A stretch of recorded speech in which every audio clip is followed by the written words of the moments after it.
부자가 평소보다 일찍 집에 돌아와 깜짝 놀랐다. 거실 한가운데서 딸의 꾸민 발레를 함께 춰주고 있는 사람은 바로 새로 온 보모였다.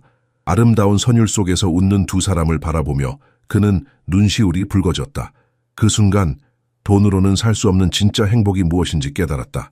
이 이야기에 진심으로 몰입하셨다면 댓글에 꿈이라고 남겨주세요. 끝까지 꿈꾸는 마음이야말로 우리를 앞으로 나아가게 하는 불빛입니다. 강태윤은 47세의 나이에 서울에서 가장 큰 건설회사 중 하나인 태강건설을 군사적 규율로 운영했다. 그의 일상은 변함없었다. 매일 아침 5시 30분에 일어나 정확히 12분 동안 샤워를 하고 설탕 없는 블랙커피를 마신 후 정확히 7시에 사무실을 향해 출발했다.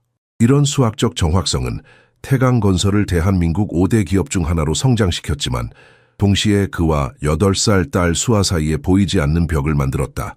3년 전 아내 정미경이 교통사고로 세상을 떠난 후 태윤은 더 열심히 일하는 것이 어머니의 부재를 보상할 수 있다고 믿었다.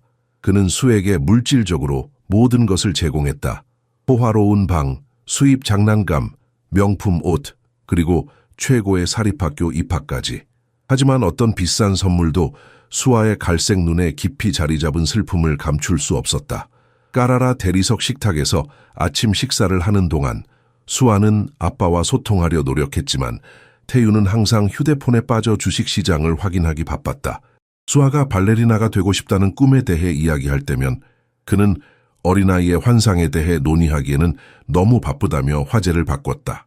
태윤은 아버지의 갑작스러운 사망 후 22세에 가업을 물려받았고 성공을 위해서는 하루의 매 순간을 완벽히 통제해야 한다고 배웠다. 그에게 일상의 작은 변화조차도 약점을 드러내는 것이었고 그는 가문의 사업을 성공적으로 운영할 수 있음을 증명한 이유로 그런 약점을 철저히 피해왔다. 수아야, 오늘 수학시험은 어땠니? 태윤이 식탁 너머로 물었다. 수아는 포크로 음식을 뒤적이며 작은 목소리로 대답했다. 98점 받았어요, 아빠. 98점? 태윤의 얼굴에 실망이 스쳤다. 왜 100점을 못 받았니? 다음에는 더 집중해야겠구나. 수아의 어깨가 축 늘어졌다. 그녀는 발레 수업에 대해 다시 이야기하고 싶었지만 아빠의 표정을 보고 입을 다물었다. 대신 교과서를 펴며 말했다. 네, 아빠, 더 열심히 공부할게요. 태윤은 딸의 실망한 표정을 잠시 바라보다가 시계를 확인했다. 나 이제 가봐야 해. 오늘 중요한 회의가 있어. 그가 일어서자 수아는 용기를 내어 말했다. 아빠, 이번 주 토요일 학교에서 공연이 있어요. 와주실 수 있으세요? 태윤은 잠시 망설였다. 해볼게. 하지만 약속은 못해. 진행 중인 프로젝트가 너무 많아. 현관문이 닫히는 소리가 들리자 수아는 창가로 가서 검은색 고급 세단이 아파트 단지를 빠져나가는 것을 지켜봤다. 그녀의 눈에는 이해할 수 없는 슬픔이 깃들어 있었다. 벽에 걸린 가족 사진에서 미경의 미소가 마치 살아있는 것처럼 빛났다. 엄마, 수아는 속삭였다. 오늘도 발레 연습할 거예요. 엄마가 보여주신 것처럼요. 방으로 돌아간 수아는 침대 밑에서 조심스럽게 오래된 발레 슈즈를 꺼냈다. 엄마의 마지막 선물이었다. 거울 앞에 서서 그녀는 태블릿에서 본 동작을 흉내내기 시작했다. 이것이 그녀가 진정으로 원하는 것이었다. 하지만 아빠에게는 말할 수 없었다. 강수아는 아버지와 똑같은 결단력을 눈에 담고 있었지만 그것은 비즈니스 세계와는 완전히 반대되는 방향으로 향했다. 4살 때 세종문화회관에서 호두까기 인형을 본 이후 그녀는 자신의 운명을 정확히 알게 되었다. 아버지가 건축 도면을 보여주거나 부동산 시장에 대해 설명하며 가족 사업에 관심을 갖게 하려는 시도는 모두 소용없었다.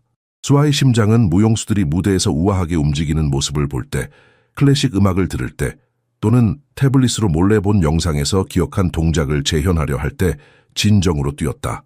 발레에 대한 그녀의 열정은 방 거울 앞에서 기본 포지션을 모방하려는 모든 시도에서 명백했다. 수아야, 뭐해? 가정부 박윤희가 방문을 노크했다. 수아는 빠르게 발레 슈즈를 침대 밑에 숨기며 대답했다. 숙제해요, 윤희 이모. 윤희는 방에 들어오며 미소 지었다. 정말? 음악 소리가 들리던데. 수아는 얼굴이 붉어졌다. 그냥 공부할 때 음악 듣는 게 좋아서요. 식사 시간에 수아는 발레 세계에 대한 자신의 발견을 공유하려 했다. 그녀는 마치 날아다니는 것 같은 프랑스 발레리나들에 대해 몸의 움직임만으로 이야기하는 방법에 대해, 공연이 사람들에게 일으키는 감정에 대해 이야기했다. 태유는 기계적으로 들었다가 항상 건축이나 토목공학과 같은 실용적인 주제로 대화를 돌렸다. 수아야, 넌 태강건설의 미래야. 언젠가 이 모든 것을 물려받게 될 거야. 태유는 매일 저녁 같은 말을 반복했다. 수아는 아빠를 실망시키지 않기 위해 억지로 미소를 지었지만 그가 자신의 꿈을 회피할 때마다 그녀의 마음은 조여들었다. 그녀는 밝은 조명이 비추는 큰 무대를 상상했고 수천 명의 감동한 관객들을 위해 춤추는 모습을 꿈꿨다. 단 한마디도 말하지 않고 오직 자신의 몸으로만 이야기를 전하는 가장 순수한 예술 형태라고 생각하는 그 표현력으로 관객들이 감동의 눈물을 흘리게 하는 꿈을 꿨다. 그날 밤 수아는 침대에 누워 천장을 바라보며 속삭였다. 엄마, 저 발레리나가 될 수 있을까요? 대답은 없었지만 그녀는 엄마가 듣고 있다고 믿었다. 다음 날 아침 수아는 평소보다 일찍 일어나 학교 가방을 챙기기 전에 살짝 연습을 했다. 아파트 창문 너머로 서울의 하늘이 밝아오기 시작했다. 아직 어두운 도시의 윤곽 위로 첫 번째 빛이 새우며 들었다. 그녀는 5개의 기본 발레 포지션을 연습했다. 윤희 이모가 오기 전에 빨리. 학교에서 수아는 친구들이 케이팝 아이돌에 대해 이야기할 때 조용히 앉아 있었다. 그녀는 발레에 대한 열정을 공유할 친구가 없었다. 한 번은 용기를 내어 발레 이야기를 꺼냈지만 친구들은 그것이 구식이라며 비웃었다. 너 정말 안무가 되고 싶어? 수학 시간 후 가장 친한 친구 은지가 물었다. 발레리나, 수아가 정정했다. 발레리나와 안무가는 달라. 은지는 어깨를 으쓱했다. 근데 네 아빠가 허락할까? 강태윤 사장님은 그런 거 좋아할 것 같지 않은데. 수아는 대답하지 않았다. 은지의 말이 너무 정확했기 때문이다. 하지만 그녀의 마음속 깊은 곳에서는 언젠가 아빠가 이해해 줄 거라는 희망을 버리지 않았다. 언젠가는 그녀의 꿈이 단순한 어린 시절의 환상이 아니라 진정한 열정임을 아빠가 알아볼 날이 올 것이다. 박윤희는 52세로 수아가 2살 때부터 그녀를 돌봐왔다. 전라남도 순천에서 세 자녀에게 더 나은 기회를 찾아 서울로 온 윤희는 단순한 보모 이상이었다. 그녀는 수에게 친할머니 같은 존재였다. 6년 동안 그녀는 호화로운 펜트하우스에 살면서도 점점 더 생기와 기쁨이 사라져가는 부녀 사이의 거리가 벌어지는 것을 지켜봤다.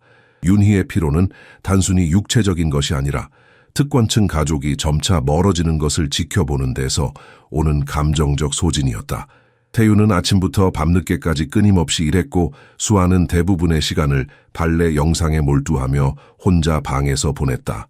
집은 넓고 우아했지만 외로움으로 가득 차 있었다. 4월의 어느 목요일 윤희는 어려운 결정을 내렸다. 퇴직을 요청하기로 한 것이다. 오랜 노동으로 굳은 손을 만지작거리며 긴장한 채 그녀는 태윤에게 병든 어머니를 돌보기 위해 순천으로 돌아가야 한다고 설명했다.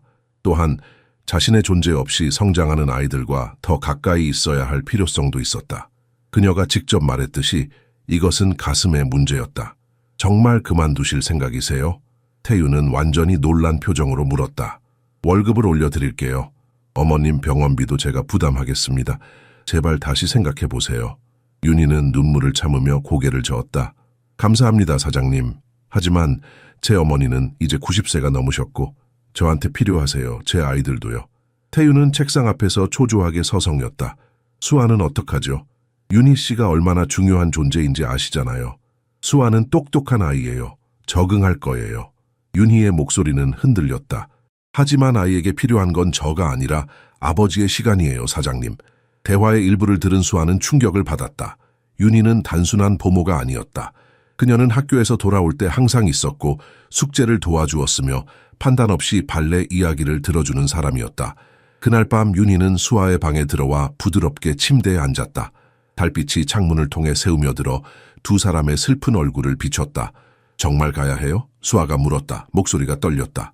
윤희는 수아의 머리카락을 부드럽게 쓰다듬었다. 가야 해, 우리 딸. 하지만 내 마음은 항상 너와 함께 있을 거야. 수아는 윤희의 품에 안겼다. 엄마 돌아가신 후에 윤희 이모만 있었는데 이제 누구랑 발레 이야기해요. 언젠가 네 아버지가 이해해 주실 거야. 윤희가 말했다.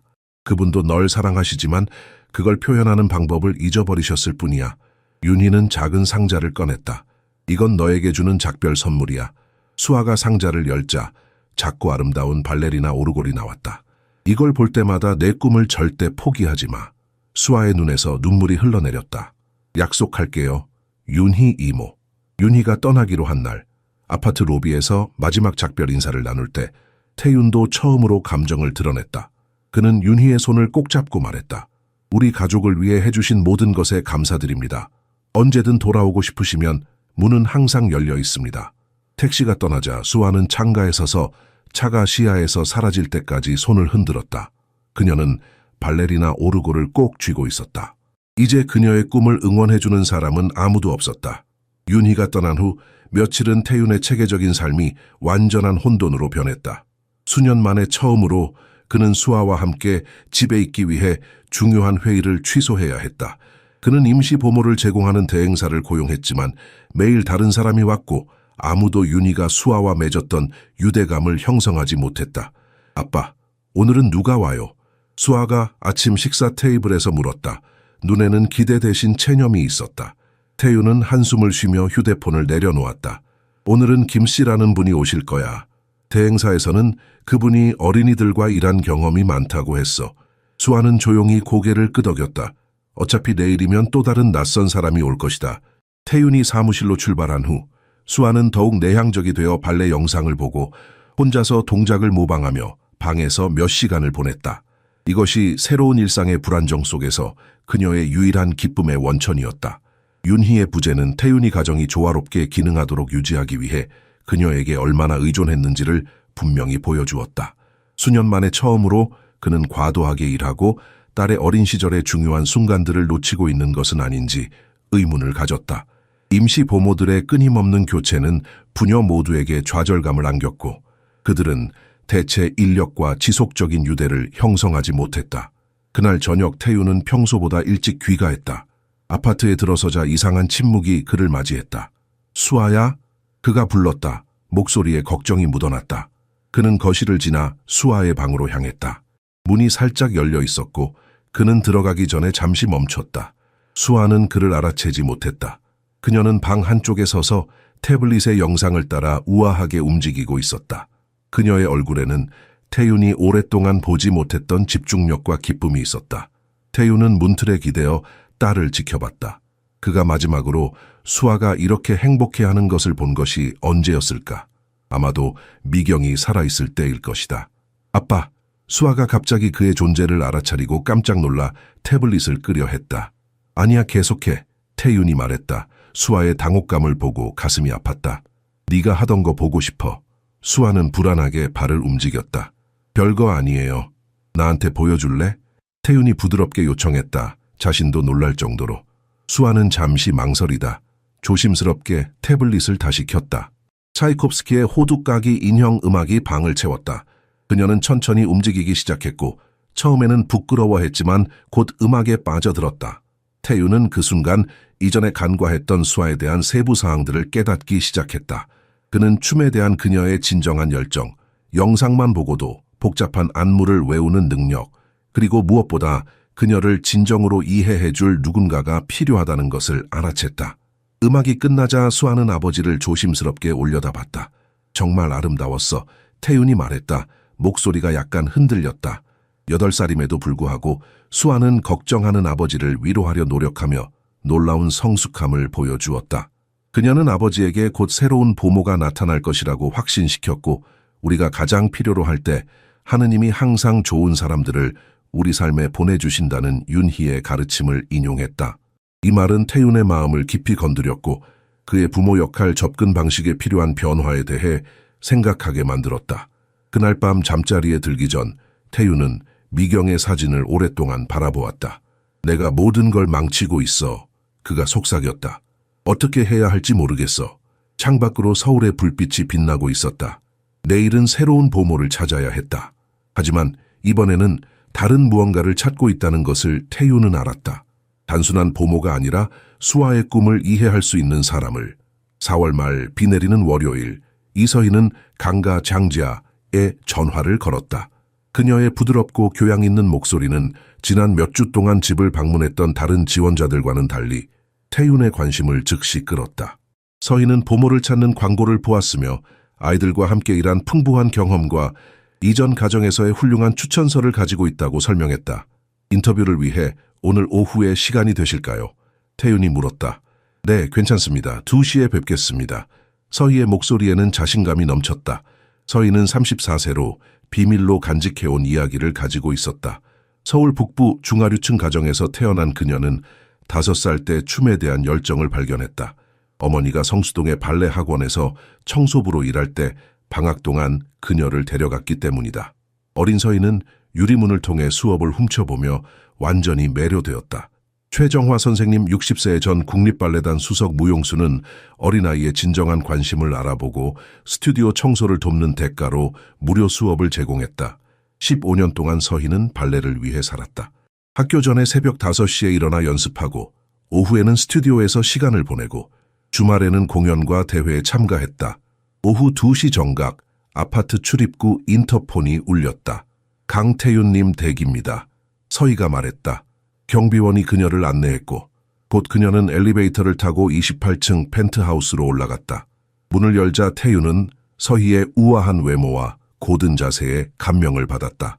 그녀는 단순하지만 잘 맞는 원피스와 편안한 낮은 굽의 신발을 신고 있었으며 밝은 갈색 머리카락은 단정한 올림머리로 묶여 있었다. 그녀의 움직임에는 과시적이지 않으면서도 시선을 끄는 자연스러운 우아함이 있었다. 안녕하세요, 강태윤님, 이서희라고 합니다. 그녀가 공손히 인사했다. 태윤은 그녀를 거실로 안내했다. 들어오세요. 차 한잔 하시겠습니까? 인터뷰 동안 태윤은 서희의 아동 교육에 관한 대답에 감명받았다. 그녀는 현대적인 교육 방법론에 대한 지식을 보여주었다. 태윤이 수아가 특정한 예술적 관심을 가지고 있다고 언급했을 때 서희는 이전 지원자들과 달리 이상하게 생각하지 않았고 모든 아이는 창의성과 자연스러운 관심사를 발전시킬 공간이 필요하다고 말했다. 예술은 아이의 감성 지능을 개발하는 데 중요합니다. 서희가 설명했다. 기업가가 되더라도 예술적 감각은 창의적 문제 해결에 도움이 됩니다. 태윤은 눈썹을 살짝 올렸다. 이것은 그가 전에 생각해보지 않은 관점이었다. 결정적인 시험은 태윤이 서희를 수에게 소개했을 때 왔다. 수아는 새로운 사람이 그들의 삶의 일부가 될 수 있다는 호기심과 불신을 안고 거실로 내려왔다. 서희는 수아의 눈높이에 맞추기 위해 몸을 낮추었다. 이것은 대부분의 어른들이 위에서 아래로 대화하는 것과 달리 수아가 즉시 알아차린 간단하지만 의미 있는 제스처였다. 안녕 수아야. 내 이름은 서희야. 너를 만나서 기뻐. 서희가 부드럽게 말했다. 수아는 조심스럽게 대답했다. 안녕하세요? 서희가 수아가 가장 좋아하는 활동에 대해 물었을 때 소녀는 아버지를 쳐다보며 자신의 관심사에 대해 이야기해도 되는지 허락을 구했다. 태윤이 고개를 끄덕이자 수아는 작은 목소리로 특히 발레를 좋아하지만 모두가 그것을 어리석다고 생각한다고 고백했다. 바로 그 순간 서희는 심장이 빨리 뛰는 것을 느꼈다. 수아의 눈에서 그녀는 자신이 5살 때 처음으로 발레리나를 보았을 때 느꼈던 것과 같은 열정을 알아보았다. 발레는 전혀 어리석지 않아. 서희가 진지하게 대답했다. 사실 그것은 존재하는 가장 아름다운 예술 중 하나라고 생각해. 수아의 눈이 갑자기 빛났다. 정말요? 발레 공연을 본 적 있어요? 서희는 미소를 지었다. 몇 번 봤어. 세종문화회관에서 백조의 호수를 봤을 때의 기억이 아직도 생생해. 저도 봤어요. 수아가 신이 나서 말했다. 엄마가 하늘로 가기 전에 저를 데려가셨어요. 제 인생에서 본 가장 아름다운 것이었어요. 태윤은 서희와 수아 사이의 상호작용을 호기심과 점점 커지는 안도감으로 지켜봤다. 그들이 즉각적으로 연결되었다는 것은 분명했다. 다른 지원자들과는 달리 이런 일이 일어나지 않았다. 이 연결은 서희가 진정으로 수아의 말을 경청하고 그녀가 중요하다고 생각하는 것들에 진정한 관심을 보이는 방식에서 나타났다. 그날 오후 나머지 시간 동안 서희는 그들과 함께 지냈다. 수아의 숙제를 도와주고 건강한 간식을 준비했다. 그녀는 다른 어른들이 자주 무시하거나 과소평가하는 어린이의 관심사를 경청하고 가치 있게 여기는 진정한 능력을 통해 점차 소녀의 신뢰를 얻었다. 서희가 떠날 시간이 되자 수아는 불안하게 아버지에게 그녀가 내일 돌아올 것인지 물었다. 새로운 지원자를 정말 좋아한다는 것을 분명히 표현했다. 태윤은 연결이 형성된 것을 인식하고 웃으며 서희가 그들과 함께 일하는 것을 수락한다면 그렇다고 말했다. 서희는 즉시 취업 제안을 수락했다. 태윤이 제시한 급여는 훌륭했고 그녀가 받는 데 익숙한 것보다 훨씬 높았다. 하지만 그 가족에게는 그녀를 깊이 감동시키는 무언가가 있었다. 아마도 그것은 아버지와 딸 모두의 눈에서 볼 수 있는 외로움이었을 것이다. 아니면 수아와 즉각적으로 느낀 연결감이었을까? 오랫동안 그녀 자신의 삶을 형성했던 것과 같은 꿈을 품고 있는 아이와의 연결. 서희의 화려한 발레 경력은 29세의 세종문화회관에서의 지젤 공연 중 갑작스럽게 끝났다. 이전에 수천 번 수행했던 이막의 단순한 동작이 아킬레스건의 치명적인 부상으로 이어졌다. 그 끊어지는 소리는 객석 앞줄까지 들렸고 서희는 그 순간 자신의 경력이 끝났다는 것을 즉시 알았다. 안 돼. 그녀는 무대 위에서 쓰러지며 비명을 질렀다. 갑작스러운 고통은 그녀의 온몸을 관통했다. 그녀의 발레 인생은 마치 영화처럼 눈앞에 스쳐 지나갔다. 17세의 모든 시립발레 경연대회를 휩쓸었고 19세의 서울에서 가장 명망 있는 발레단 중 하나에 입단했으며 21세에는 그 발레단 역사상 가장 어린 수석 무용수가 되었다. 8년 동안 그녀는 한국의 주요 극장에서 춤추는 꿈을 살았고 유럽과 미국에서 국제 공연을 했으며 평론가들로부터 아시아에서 가장 유망한 발레리나 중 한 명으로 인정받았다. 3번의 수술과 2년간의 집중 물리치료가 이어졌지만 의학적 현실은 가차없었다. 그녀는 다시는 전문적으로 춤을 출 수 없었다. 정상적으로 걸을 수 있고 취미로 춤을 출 수는 있지만 전문 발레에 필요한 힘, 유연성, 정확성을 결코 회복할 수 없었다. 서희 씨, 안타깝지만 더 이상의 재활은 의미가 없을 것 같습니다. 의사가 마지막 검진 후 말했다. 발레리나로서의 경력은 끝났다고 봐야 합니다. 이 말은 그녀의 가슴에 칼을 꽂는 것 같았다. 그녀는 단지 직업을 잃은 것이 아니라 자신의 전체 정체성을 잃은 것이었다. 5살 때부터 그녀는 발레리나였다. 그것이 그녀의 존재 이유였다. 그 후 우울증은 참혹했다. 한 해 동안 그녀는 거의 집에서 나오지 않았고 모아둔 저축으로 생활하며 예술계 친구들과 동료들의 도움을 거부했다. 그녀의 작은 원룸 아파트는 과거의 영광을 보여주는 트로피와 사진들로 가득했지만 이제 그것들은 그녀를 괴롭히는 유령 같았다. 왜 내게 이런 일이 생겼지? 그녀는 매일 밤 울며 자문했다. 난 모든 것을 바쳤는데 모든 것을. 어느 날 아침 서희가 몇 주 만에 처음으로 베란다에 나갔을 때 도시의 소음이 그녀를 압도했다. 서울은 계속 움직이고 있었다. 삶은 계속되고 있었다. 그녀의 세상이 멈춘 것처럼 느껴졌지만 나머지 세상은 그렇지 않았다. 그날 오후 75세가 된 최정화 선생님이 그녀를 방문했다. 선생님은 서희를 우울증에서 마침내 끌어냈다. 무용수는 무대에서 춤추는 것을 멈출 수 있지만 발레리나는 결코 발레리나이기를 멈추지 않는다고 그녀에게 상기시켰다. 춤은 그녀의 내면에 영원히 남아있을 것이다. 서희야, 너의 몸은 상처를 입었지만 너의 영혼은 여전히 춤을 추고 있어. 최 선생님이 차를 마시며 말했다. 이제 다른 방식으로 그 영혼을 표현해야 할 때야. 어떻게요? 서희가 물었다. 눈에 눈물이 고였다. 춤 외에는 아무것도 할 줄 모르는데요. 그건 사실이 아니야. 네가 가르칠 수 있어. 네가 배운 모든 것을 다음 세대에게 전할 수 있어. 서희는 가르치는 것에 초점을 맞추며 새로운 삶을 시작하기로 결심했다. 그러나 청소년기부터 춤에만 전념했기 때문에 대학 학위가 없어 공식 교육 시장은 학위 없이는 좋은 임금을 주는 직책을 제공하지 않았다. 그럼에도 불구하고 그녀는 독특한 자질을 갖추고 있었다.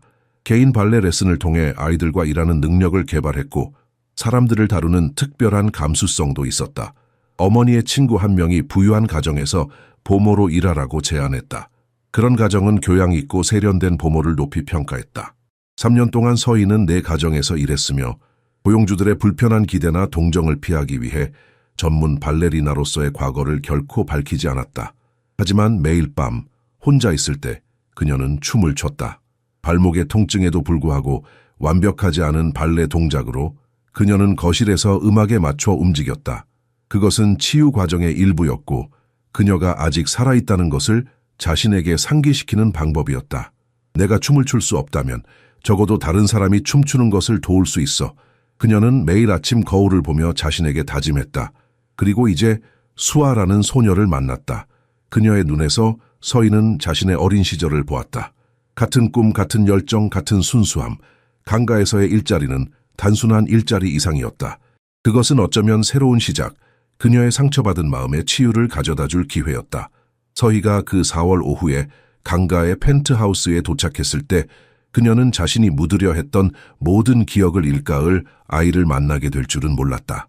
엘리베이터 문이 열리고 그녀가 호화로운 아파트로 들어서자 그녀의 가슴은 이상한 기대감으로 빠르게 뛰었다.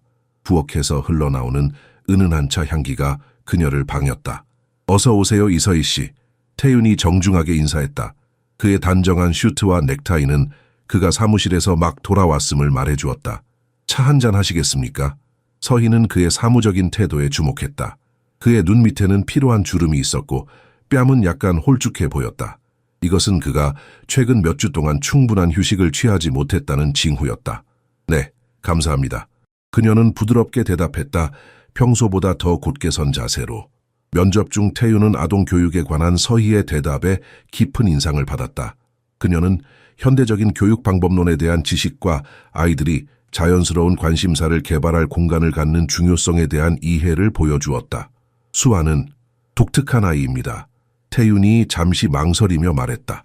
그녀는 학업적으로 훌륭하지만 제가 이해하기 어려운 예술적 관심을 가지고 있습니다.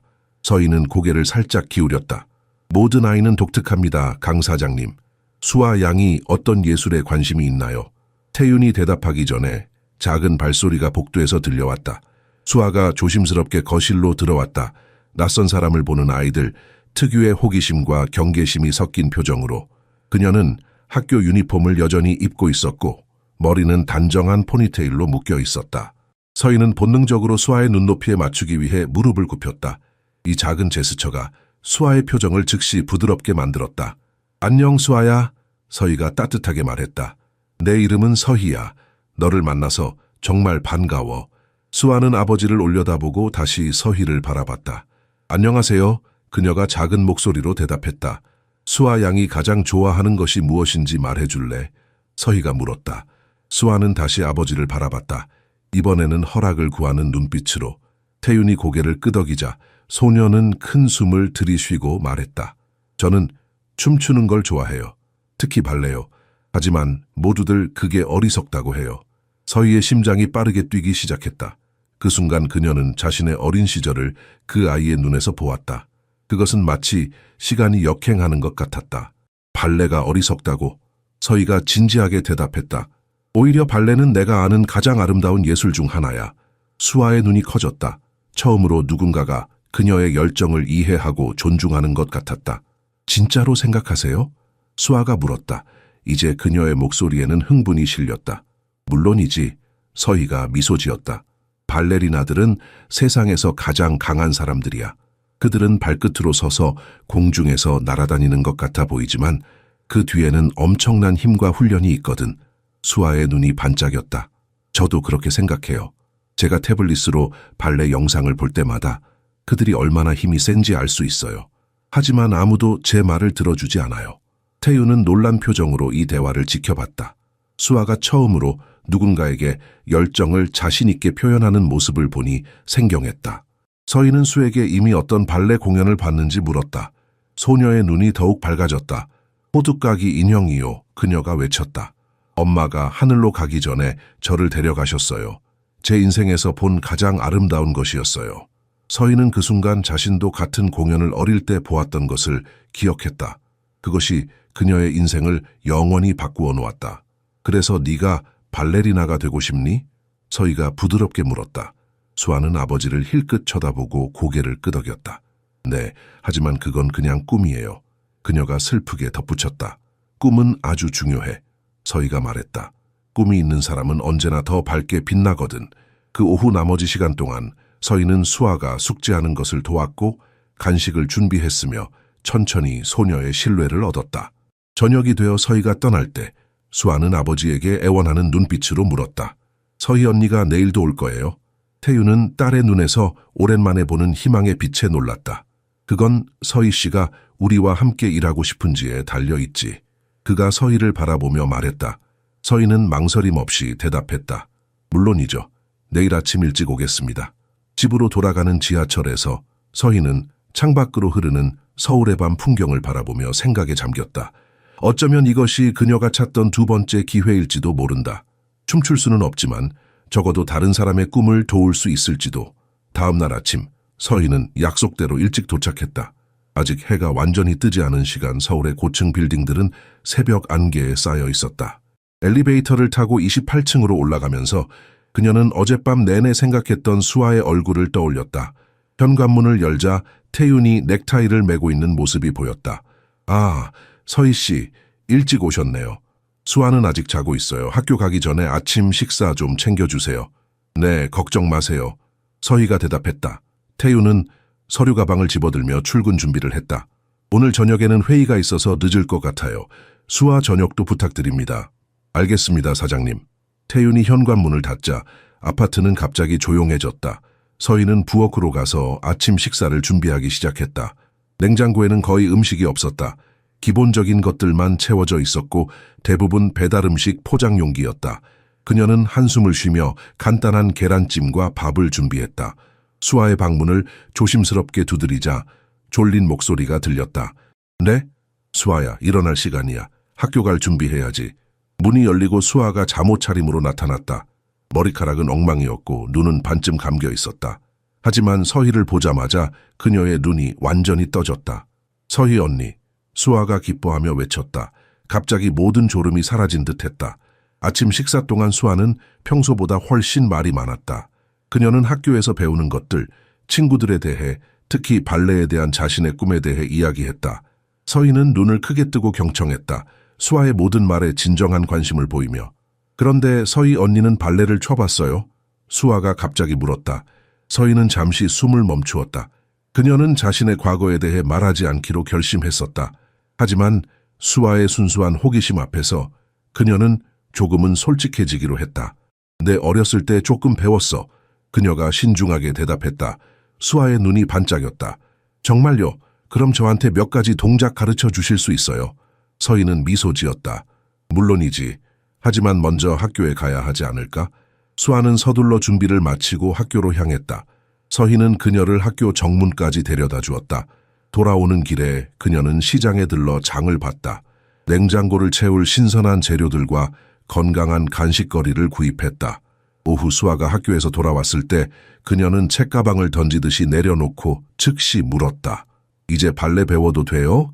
서희는 웃음을 참으며 고개를 저었다. 먼저 숙제부터 하자. 그 다음에 시간이 있으면 몇 가지 기본 동작을 가르쳐 줄게. 숙제가 끝난 후 서희는 거실 소파와 테이블을 옮겨 공간을 만들었다. 그녀는 수에게 간단한 스트레칭을 보여주었고 이어서 5가지 기본 발레 포지션을 가르쳐 주었다. 발레는 모든 것이 정확해야 해. 서희가 설명했다. 손가락 끝부터 발끝까지 모든 것이 의미가 있어. 수아는 놀라운 집중력으로 모든 동작을 따라했다. 그녀의 작은 얼굴에는 결연한 의지가 서려 있었다. 잘했어. 서희가 박수를 쳤다. 너는 정말 타고난 재능이 있구나. 수아는 행복한 미소를 지었다. 정말요? 정말이야. 발레에는 2가지 요소가 필요해. 기술적인 능력과 예술적 표현력. 기술은 훈련으로 얻을 수 있지만 표현력은 마음에서 나와. 그리고 너는 이미 그 표현력을 가지고 있어. 그날 저녁, 태윤이 예상대로 늦게 돌아왔다. 수아는 이미 잠들어 있었다. 서희는 그를 위해 식사를 두고 있었다. 수아는 어땠나요? 태윤이 넥타이를 풀며 물었다. 아주 좋았습니다. 서희가 대답했다. 정말 똑똑하고 열정적인 아이예요. 태윤은 식탁에 앉아 서희가 준비한 음식을 바라보았다. 오랜만에 보는 집에서 만든 따뜻한 식사였다. 이런 걸 준비하지 않으셔도 됐는데. 괜찮습니다. 수아와 저는 같이 저녁을 먹었고 사장님 목도 남겨두었어요. 서희가 말했다. 태윤은 첫 입을 먹고 놀란 표정을 지었다. 정말 맛있네요. 서희는 미소 지었다. 감사합니다. 이제 가봐야 할 것 같아요. 내일 아침에 뵙겠습니다. 서희 씨, 태윤이 그녀가 가려는 것을 멈추게 했다. 수아가 발레 이야기를 했나요? 서희는 잠시 망설였다. 네, 조금요. 안녕하세요, 소중한 구독자 여러분. 잠시 이야기 멈추고 여쭤봅니다. 이 이야기 재미있으신가요? 그렇다면 새로운 채널도 꼭 구독해 주세요. 이와 같이 새롭고 놀라운 이야기들을 준비했습니다. 구독 링크는 영상 설명란에 있습니다. 항상 응원해 주셔서 감사합니다. 태윤은 깊은 숨을 내쉬었다. 그 아이가 발레에 대해 얼마나 열정적인지 모르시겠지만 저는 그것이 현실적인 꿈이라고 생각하지 않아요. 세상은 그렇게 꿈만으로 살 수 있는 곳이 아니니까요. 서희는 갑자기 가슴이 무거워지는 것을 느꼈다.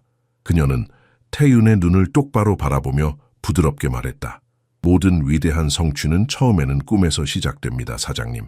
가끔은 그 꿈이 우리가 생각했던 것보다 더 가치 있는 곳으로 우리를 이끌기도 하고요. 서희가 떠난 후 태윤은 오랫동안 그녀의 말을 생각했다. 그는 자신이 언제부터 꿈꾸기를 멈췄는지 기억조차 나지 않았다. 강가에서 서희의 첫 주는 적응과 세심한 관찰의 시간이었다. 그녀는 매일 아침 7시에 도착해 태윤이 출근할 때 수아를 챙겼고 그가 밤 8시에 돌아올 때까지 머물렀다. 이 시간 동안 그녀는 수아를 학교에 데려다주고 데려오고 숙제를 감독하고 식사를 준비하며 점차 소녀의 일상과 필요를 더 잘 알게 되었다. 서희가 가장 주목한 점은 수아가 자신의 진정한 관심사를 혼자만의 시간에 간직한다는 것이었다. 매일 오후 숙제를 마친 후 수아는 방으로 올라가 작은 소리로 클래식 음악을 틀었다. 일주일 후 서희는 이 신비한 시간을 조사해 보기로 했다. 수아야, 같이 있어도 될까? 그녀가 문을 두드리며 물었다. 수아는 문을 열기 전에 잠시 망설였다. 그녀의 호화로운 방 한쪽 구석에는 큰 거울이 있었고 바닥에는 발레 책들이 쌓여 있었으며 벽에는 유명한 발레리나들의 사진이 붙어 있었다. 서희가 혼자서 발레를 공부하는지 물었을 때 수아는 부끄러워하며 인터넷 영상을 보고 배우려 한다고 인정했다. 제가 배운 것 좀 보여줄래요?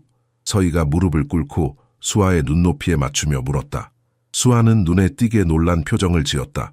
어떤 어른도 그녀의 춤 시도에 진정한 관심을 보인 적이 없었기 때문이었다.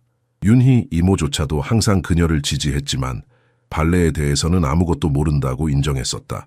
수아는 백조의 호수 음악을 틀고 영상에서 오해운 동작을 따라하기 시작했다. 서희는 눈앞에 펼쳐진 광경에 완전히 감동했다. 수아는 분명한 타고난 재능, 타고난 음악성, 그리고 모든 움직임에서 드러나는 진정한 열정을 가지고 있었다. 그것은 서희에게 자신의 어린 시절을 떠올리게 했다. 음악이 끝나자 수아는 불안한 표정으로 서희를 바라봤다. 어땠어요? 서희는 감정에 북받쳐 말을 잇지 못했다. 마침내 그녀는 가라앉은 목소리로 말했다. 정말 특별했어, 수아야. 너는 타고난 재능이 있어. 수아의 얼굴이 기쁨으로 환해졌다. 정말요? 정말이야. 서희가 진심으로 대답했다. 하지만 누가 너에게 이런 동작들을 가르쳐 주었니?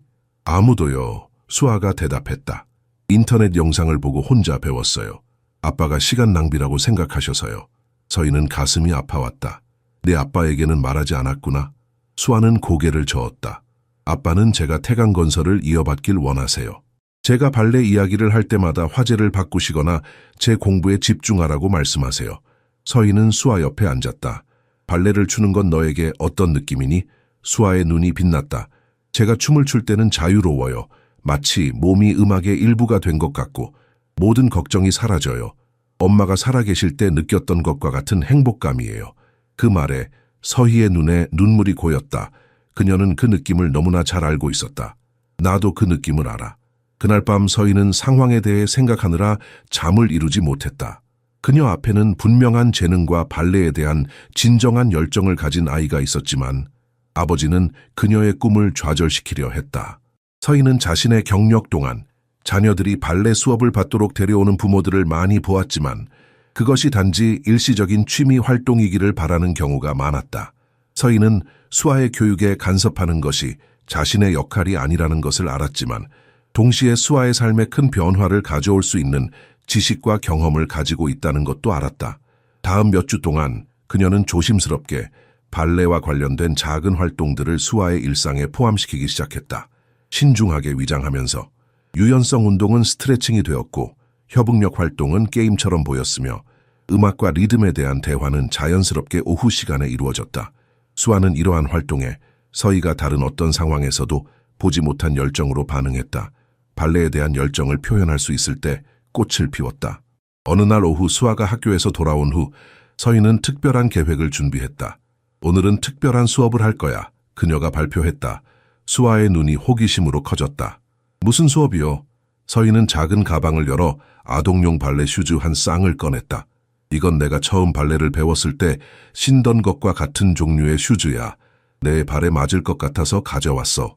수아는 경외심을 담아 슈즈를 만졌다. 이게 저를 위한 건가요? 서희는 고개를 끄덕였다. 네가 진정으로 배우고 싶다면 제대로 배워야 해. 오늘부터 진짜 레슨을 시작할게. 수아는 기쁨에 겨워 서희를 껴안았다. 고마워요, 서희 언니. 그날 오후 그들은 거실을 임시 스튜디오로 바꾸었다. 서희는 발레 연습용 봉를 대신할 의자를 놓고 수에게 기본적인 발레 자세와 동작을 가르쳤다. 이제 그녀는 더 이상 보모가 아니었다. 그녀는 다시 한번 발레리나였다.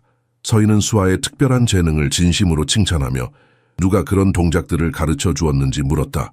수아가 아버지가 시간 낭비라고 생각해서 혼자 영상을 보고 독학했다고 대답하자 서희는 가슴이 아파왔다.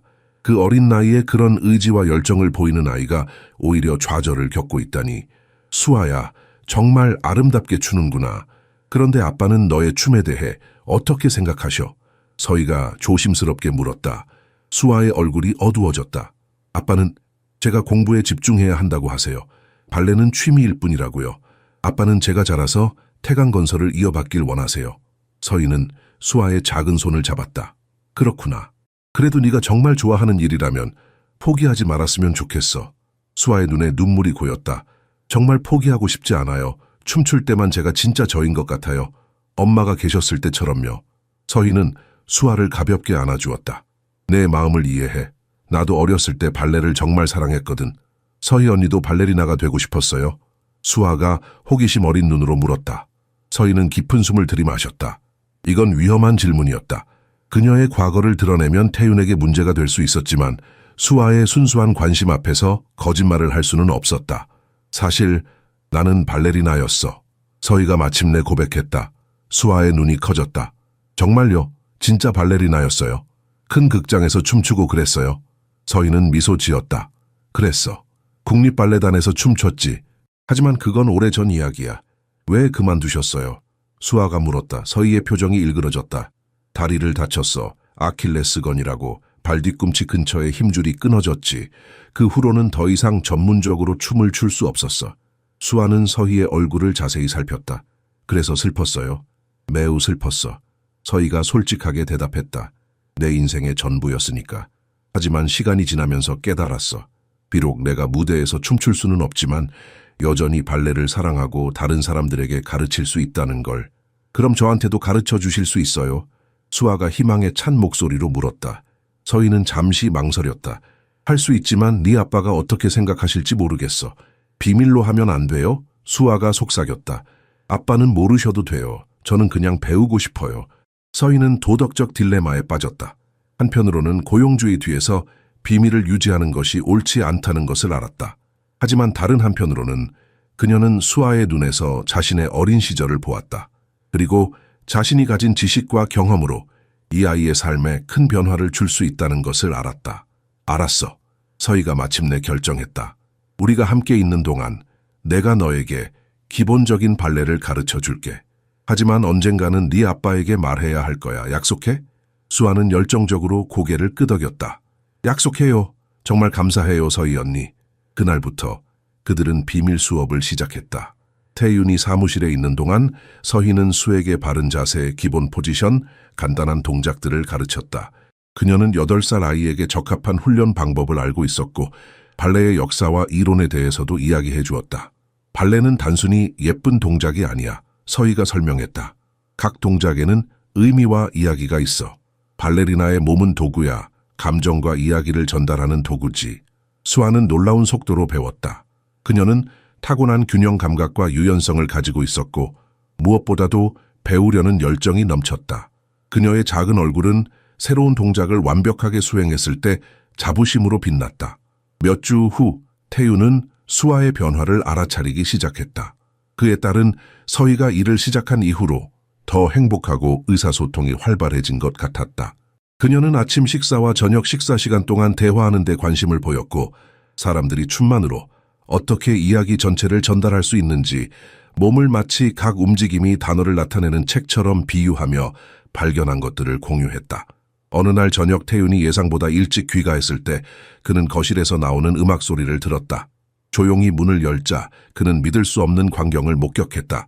서희와 수아는 차이콥스키의 호두까기 인형 음악에 맞춰 함께 춤을 추고 있었다.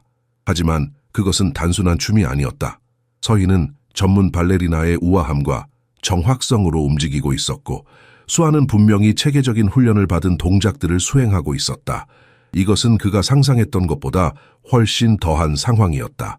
태유는 문간에 서서 그들이 춤을 마칠 때까지 지켜보았다. 음악이 끝나고 그들이 그의 존재를 알아차렸을 때 긴장된 침묵이 이어졌다. 수아는 달려와 아버지를 껴안았지만 서희는 거실 중앙에 서서 명백히 당황한 상태로 남아있었다. 아빠 저 봤어요? 발레 배우고 있어요. 수아가 흥분해서 말했다. 태윤의 표정은 읽기 어려웠다. 수아야, 내 방에 가 있을래? 서희 씨랑 이야기할 게 있어.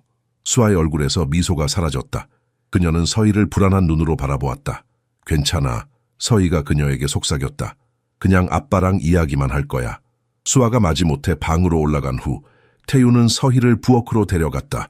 그의 눈은 차가웠다. 설명해 주시겠습니까? 그가 물었다. 부엌의 공기는 무거웠다. 서희와 태윤 사이의 긴장감이 거의 만질 수 있을 정도였다. 창밖으로는 서울의 불빛이 반짝이고 있었고 멀리서 도시의 소음이 희미하게 들렸다. 그러나 아파트 안은 고요했다. 마치 폭풍 전의 고요함처럼. 제가 설명해 드릴게요. 서희가 침착하게 말했지만 그녀의 손은 살짝 떨렸다. 제가 수아 양에게 발레를 가르치고 있었어요. 그녀는 놀라운 재능을 가지고 있습니다. 태윤의 얼굴은 감정을 읽을 수 없었다. 그것은 제가 본 것으로도 알 수 있었습니다. 질문은 왜 당신이 그런 전문적인 동작을 알고 있느냐는 것입니다. 당신은 분명히 책이나 비디오에서 배운 수준이 아닙니다. 서희는 깊은 숨을 들이쉬었다. 더 이상 비밀을 유지할 수 없다는 것을 알았다. 특히 그가 그녀와 수아가 춤추는 것을 본 후에는 저는 전에 전문 발레리나였습니다.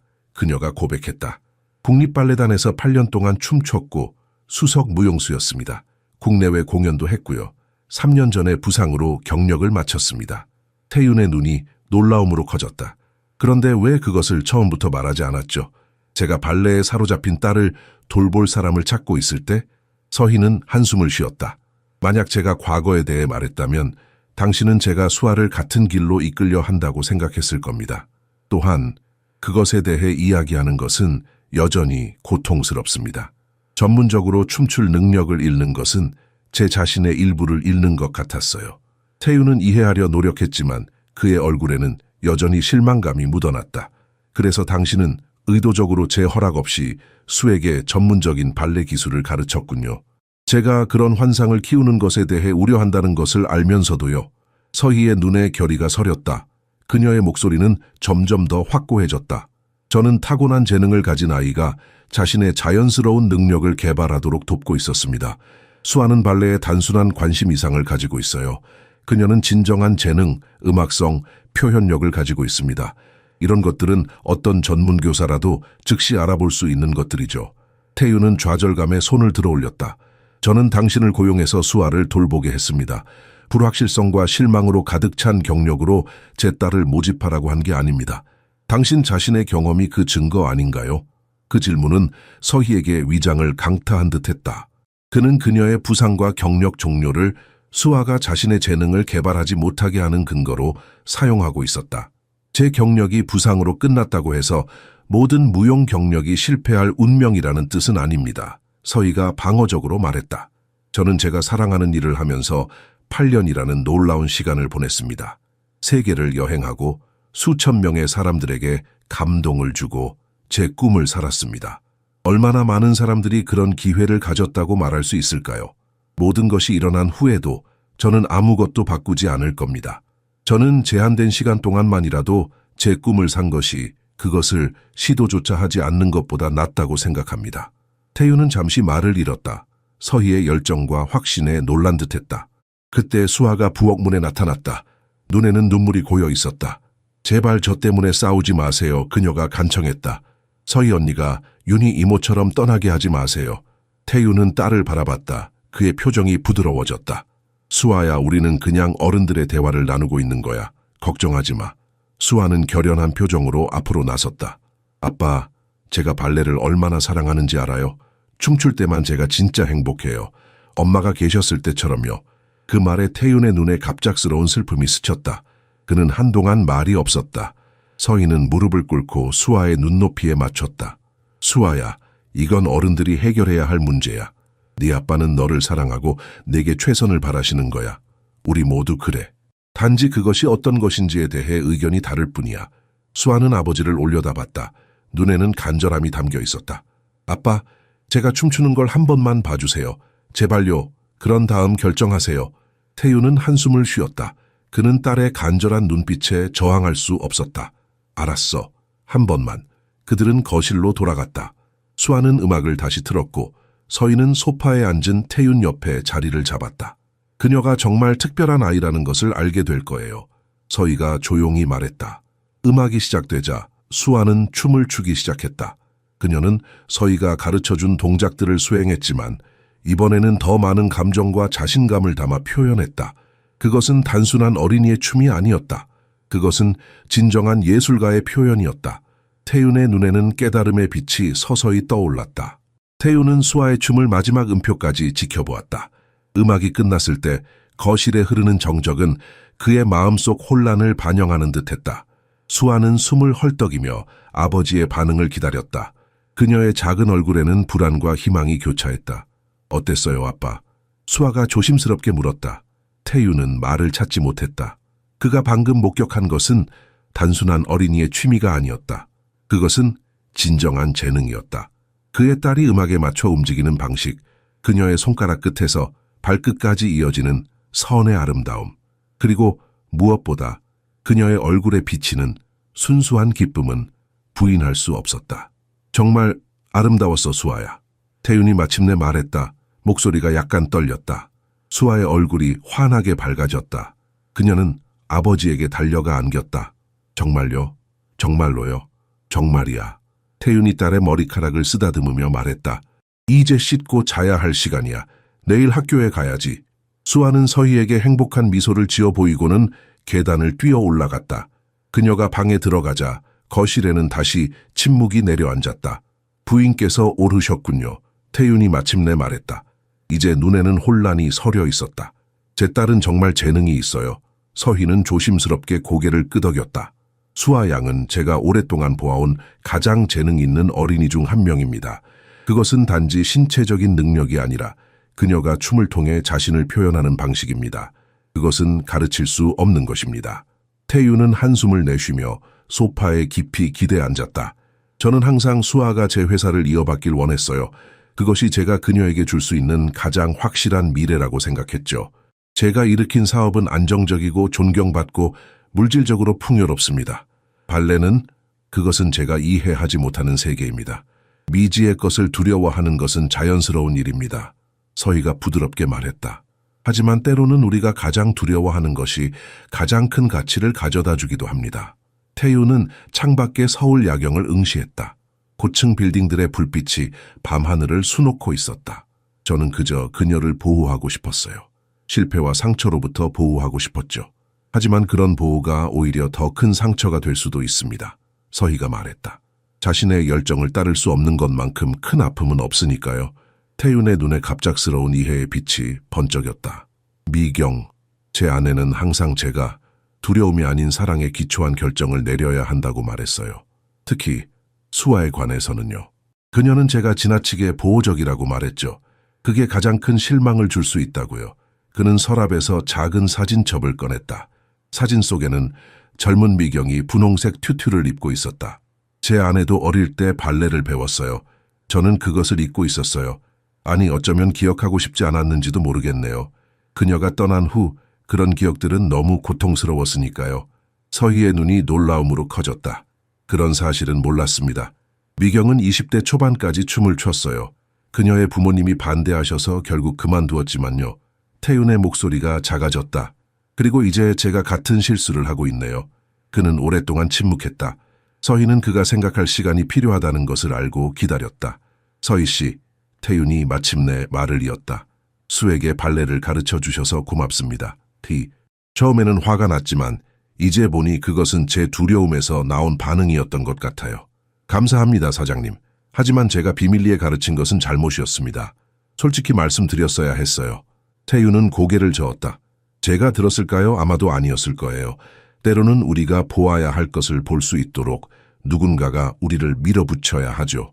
그는 창가로 걸어가 잠시 생각에 잠겼다. 어둠 속에서 그의 얼굴은 놀랍도록 부드러워 보였다. 내일 아침 우리 셋이 이야기를 나누어 봅시다. 수아가 정말로 발레에 진지하게 관심이 있다면 적절한 교육을 받을 수 있는 방법을 찾아봐야겠어요. 서희의 얼굴에 희망이 번졌다. 정말 그러시겠어요? 태유는 천천히 고개를 끄덕였다. 제 딸이 행복한 모습을 너무 오랫동안 보지 못했어요.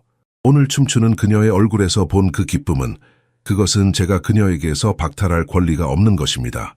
그날 밤 태유는 수아의 방 앞에 오랫동안 서 있었다. 문틈으로 흘러나오는 희미한 빛 아래 그는 딸이 잠들기 전 발레 포즈를 연습하는 모습을 보았다. 그의 눈에서 조용히 눈물이 흘러내렸다.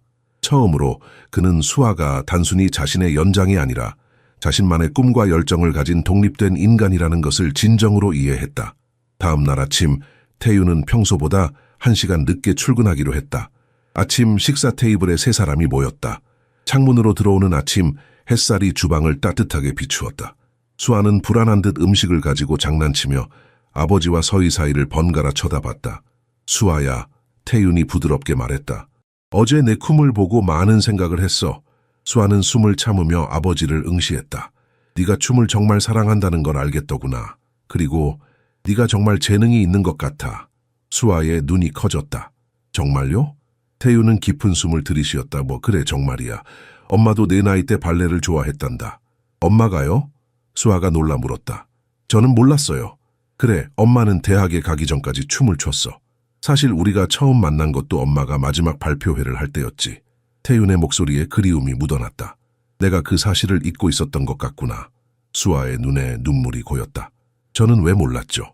엄마가 돌아가신 후 나는 그런 기억들을 떠올리기가 너무 힘들었어. 그래서 모든 것을 숨겨두었던 것 같아. 태윤이 딸의 손을 잡았다. 하지만 이제 보니 그것은 내 실수였어. 그는 서희를 향해 시선을 돌렸다. 서희 씨가 발레리나였다는 사실을 이제야 알게 되었어. 좀 더 자세히 이야기해 주시겠어요? 수아도 들었으면 좋겠네요. 서희는 잠시 생각에 잠겼다. 그녀가 이 가족에게 자신의 이야기를 전부 털어놓을 때가 왔다. 그녀는 천천히 깊은 숨을 들이마셨다. 저는 서울 북부의 가난한 가정에서 자랐어요. 그녀가 시작했다. 제 어머니는 성수동에 있는 발레 학원의 청소부였는데 방학 때면 저를 일터에 데려가셨죠. 제가 5살 때 유리문 너머로 발레 수업을 보고는 완전히 매료되었어요. 수아는 숨을 죽이고 들었다.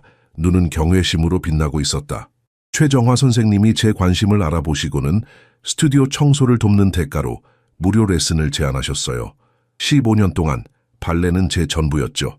학교 가기 전 새벽 5시에 연습하고 오후에는 스튜디오에서 시간을 보내고 주말에는 공연과 대회에 참가했어요. 힘들지 않았어요? 수아가 물었다. 서희는 부드럽게 미소 지었다. 힘들었지. 하지만 내가 사랑하는 일이었기 때문에 그 힘듦조차도 의미가 있었어. 그녀는 계속해서 이야기했다. 17세에 주요 발레 대회를 휩쓸었던 일, 19세에 서울의 유명한 발레단에 입단한 것, 21세에 역사상 가장 어린 수석 무용수가 된 것, 8년 동안 그녀는 한국 주요 극장에서 춤추고 유럽과 미국에서 국제 공연을 했으며 평론가들에게 아시아에서 가장 유망한 발레리나 중 한 명으로 인정받았다. 그럼 왜 그만두셨어요? 수아가 물었다. 이제 완전히 매료되어. 서희의 표정이 어두워졌다. 내 경력은 29세에 끝났어. 세종문화회관에서 지제를 공연하던 중 아킬레스건이 파열되었지. 3번의 수술과 2년간의 재활 후에도 의사들은 내가 다시는 전문적으로 춤을 출 수 없을 거라고 했어. 얼마나 고통스러웠을까요? 태윤이 진심으로 말했다. 그랬어요. 서희가 인정했다. 발레는 제 정체성이었어요. 그것을 잃었을 때 저는 자신이 누구인지 모르는 것 같았죠. 1년 동안 집에 틀어박혀 있었어요. 그런데 어떻게 다시 일어설 수 있었어요? 태윤이 물었다. 최 선생님 덕분이었어요. 그분이 저에게 말씀하셨죠. 무용수는 무대에서 춤추는 것을 멈출 수 있지만 발레리나는 결코 발레리나의 길을 멈추지 않는다고요. 춤은 내 내면에 영원히 남아있다는 것을요. 서희는 잠시 멈추고 수아를 바라봤다. 그래서 나는 가르치기 시작했어. 더 이상 무대에서 춤출 수는 없었지만 내가 배운 모든 것을 다음 세대에게 전할 수는 있었으니까. 수아의 눈은 감동으로 반짝였다. 저도 서희 언니처럼 될 수 있을까요? 서희는 미소 지었다. 넌 이미 내 나름대로의 방식으로 특별해, 수아야. 하지만 네가 진정으로 발레리나가 되고 싶다면 그것은 쉬운 길이 아니라는 걸 알아야 해. 그것은 헌신과 규율, 그리고 때로는 희생을 요구해. 태유는 자신의 딸과 서희를 번갈아 바라보았다. 서희의 이야기를 듣고 그는 그녀가 단순한 보모가 아니라는 것을 알게 되었다. 그녀는 수에게 길을 보여줄 수 있는 멘토였다. 서희 씨, 그가 결심한 듯 말했다. 수아에게 계속 발레를 가르쳐 주시겠어요? 공식적으로요, 더 이상 비밀이 아니라. 서희의 얼굴에 놀라움이 스쳤다. 정말 괜찮으시겠어요? 네. 하지만 한 가지 조건이 있어요. 무슨 조건이죠? 서희가 물었다. 수아가 학업도 소홀히 하지 않는 것이요. 발레는 그녀의 열정일 수 있지만 교육은 여전히 중요하니까요. 수아는 기쁨에 겨워 자리에서 뛰어올랐다. 약속할게요, 아빠. 더 열심히 공부할게요. 태유는 미소 지었다. 그리고 서희 씨, 부탁이 하나 더 있습니다. 네, 말씀하세요. 저도 발레에 대해 배우고 싶습니다. 수아의 세계를 이해할 수 있도록요. 서희의 눈이 놀라움으로 커졌다. 그녀는 태윤이 단순히 딸의 관심사를 허용하는 것을 넘어 적극적으로 참여하고 싶어 한다는 사실에 감동받았다. 물론이죠. 서희가 대답했다. 함께 배우는 여정이 될 거예요. 아침 햇살이 더욱 밝게 주방을 비추었다. 마치 새로운 시작을 축복하는 듯했다. 서희는 태윤과 대화를 나눈 후 발레 수업에 대한 기회를 두고 고민했다. 그녀는 강가에서의 책임에 대해 걱정했지만 태윤은 그녀가 두 가지 일을 병행할 수 있도록 돕겠다고 했다. 그는 서희가 자신의 가족의 삶을 변화시켰고 자신이 더 나은 아버지가 되도록 도왔다는 것을 인정했다. 태윤은 서희가 학교에서 다른 아이들을 가르치면서도 수아의 개인 교사가 되어주길 제안했다. 서희 씨가 발레 학원에서 일하는 시간에는 제가 일정을 조정하겠습니다. 태윤이 말했다. 제 딸의 꿈을 지원하는 것은 제 책임이니까요. 서희는 감동받았다. 감사합니다, 사장님. 그렇게 해주신다면 정말 좋겠습니다. 다음 몇 개월 동안 강가의 생활은 완전히 변화했다. 수아는 학교 수업에서 빠르게 발전했고 가장 유망한 학생 중 한 명으로 두각을 나타냈다. 최정화 선생님은 자주 다른 교사들에게 수아의 특별한 재능에 대해 언급했다. 단순히 발전하는 기술뿐만 아니라 무엇보다도 춤을 통해 감정을 표현하고 전달하는 능력이었다. 서희는 재능 있는 아이들과 함께 일하는 새로운 열정을 발견했다. 그것은 전문 발레리나로서 느꼈던 것과는 다르지만 똑같이 깊은 만족감을 주었다. 태유는 완전히 다른 아버지가 되었다. 사무실에서 일찍 나와 수아의 수업을 지켜보고 학교 발표회에 참여하고 심지어 발레 용어도 배웠다. 저녁 식사 시간에는 더 이상 재무 보고서와 사업 확장 계획에 대한 이야기가 지배하지 않았다. 대신 안무, 발레 대회, 수아의 발전에 대한 토론이 이루어졌다. 아내의 죽음 이후 처음으로 태유는 진정한 가족이 있다고 느꼈다. 단순한 가정 일상이 아닌 진정한 가족의 유대감이었다. 수아야, 오늘 초회 선생님이 내 턴아웃이 많이 향상됐다고 칭찬하셨다며? 태윤이 저녁 식사 중에 물었다. 수아는 놀란 표정으로 아버지를 쳐다봤다. 아빠가 턴아웃이 뭔지 아세요? 물론이지. 태윤이 미소 지었다. 발레에서 가장 기본적인 것 아니니. 발을 바깥쪽으로 돌리는 자세잖아. 서희는 태윤과 수아 사이의 새로운 유대감을 지켜보며 미소 지었다. 불과 몇 개월 전만 해도 태윤은 발레를 시간 낭비라고 생각했다. 이제 그는 자신의 딸과 더 깊게 연결되기 위해 발레 용어를 배우고 있었다. 아빠, 이번 주말에 국립발레단에 잠자는 숲속의 미녀 공연이 있어요. 수아가 조심스럽게 말했다. 우리 가볼 수 있을까요? 과거에는 태윤이 즉시 거절했을 것이다. 하지만 이번에는 그의 얼굴에 미소가 번졌다. 물론이지. 이미 세 자리표를 예매했어. 서희 씨도 함께 가자고 초대하고 싶었거든. 수아는 기쁨에 겨워 자리에서 일어나 아버지에게 달려가 안겼다. 서희는 감동받아 이 모습을 지켜봤다. 그날 밤 수아가 잠든 후 태유는 서희에게 와인 한 잔을 제안했다. 그들은 테라스에 앉아 서울의 밤 풍경을 내려다보았다. 도시의 불빛이 마치 별처럼 반짝였다. 서희 씨, 태윤이 조용히 말했다. 당신이 우리 가족에게 가져다준 변화에 감사드립니다. 저는 수아가 이렇게 행복한 모습을 오랫동안 보지 못했어요. 서희는 미소 지었다. 제가 아니라 사장님 덕분이에요. 자신의 마음을 열고 딸의 꿈을 받아들이는 데에는 큰 용기가 필요했을 테니까요. 태윤은 와인잔을 내려놓고 진지한 표정으로 서희를 바라봤다. 미경이 살아있었다면 그녀는 제가 얼마나 고집스럽게 행동했는지 보고 실망했을 거예요. 수아를 제 이미지대로 만들려고 했으니까요. 하지만 이제는 그렇지 않잖아요. 서희가 부드럽게 말했다. 지금 사장님은 딸을 진정으로 보고 있어요. 그녀가 누구인지 무엇을 꿈꾸는지. 태유는 한동안 침묵했다. 서희 씨, 솔직히 말하자면 당신이 우리 가족에게 들어온 것은 운명이었던 것 같아요. 마치 미경이 우리를 도울 누군가를 보내준 것처럼요. 서희는 그의 진심 어린 고백에 감동받았다. 그녀 자신도 이 가족과 함께하면서 치유를 경험하고 있었다. 자신의 상처받은 경력을 넘어서 그녀는 새로운 목적을 찾았다. 저도 당신들을 만난 것이 제 인생의 전환점이었다고 생각해요. 서희가 말했다. 발레를 떠난 후 저는 방향을 잃었어요. 하지만 수아와 함께하면서 저는 다시 열정을 찾았어요. 태유는 창가로 걸어가 서울의 밤하늘을 바라봤다. 가끔은 인생이 우리에게 예상치 못한 방향으로 이끌어가는 것 같아요. 하지만 그 방향이 결국 우리가 가야 할 곳인 경우가 많죠. 서희는 고개를 끄덕였다. 맞아요. 제 발레 경력이 끝난 것은 제가 생각했던 것보다 훨씬 더 큰 목적을 위한 것이었을지도 몰라요. 그 순간 그들 사이에 미묘한 변화가 일어났다. 단순히 고용주와 보모의 관계를 넘어 그들은 공통의 목표와 깊은 존중으로 연결된 두 사람이 되었다. 수아를 위한 준비가 계속되면서 태유는 자신의 회사에서의 역할도 재평가하기 시작했다. 그는 더 많은 책임을 부사장에게 위임하고 주당 근무 시간을 줄였다. 놀랍게도 회사는 그의 지속적인 감독 없이도 잘 운영되었다. 지금까지 모든 것을 혼자 통제하려 했던 것이 실수였어요. 태윤이 어느 날 인정했다. 다른 사람들이 성장할 기회를 주었다면 이전부터 더 균형 잡힌 삶을 살 수 있었을 텐데. 수아가 발레 학원에 다닌 지 6개월 후 최정화 선생님은 태윤과 서희를 불러 특별한 기회에 대해 이야기했다. 수아 양은 정말 특별한 재능을 가지고 있어요. 선생님이 말했다. 제가 수십 년간 가르친 아이들 중에서도 그녀는 독보적이에요. 그래서 제안이 있습니다. 수아가 전국 발레 콩쿠르에 참가하자는 초회 선생님의 제안은 태윤에게 동시에 자랑스러움과 불안함을 안겼다. 자신의 딸이 전국적인 수준에서 경쟁할 만큼 재능이 있다는 것을 알게 된 것은 놀라운 일이었지만 그것은 또한 훨씬 더 큰 헌신과 압박을 의미했다. 전국 대회요? 태윤이 미간을 찌푸리며 물었다.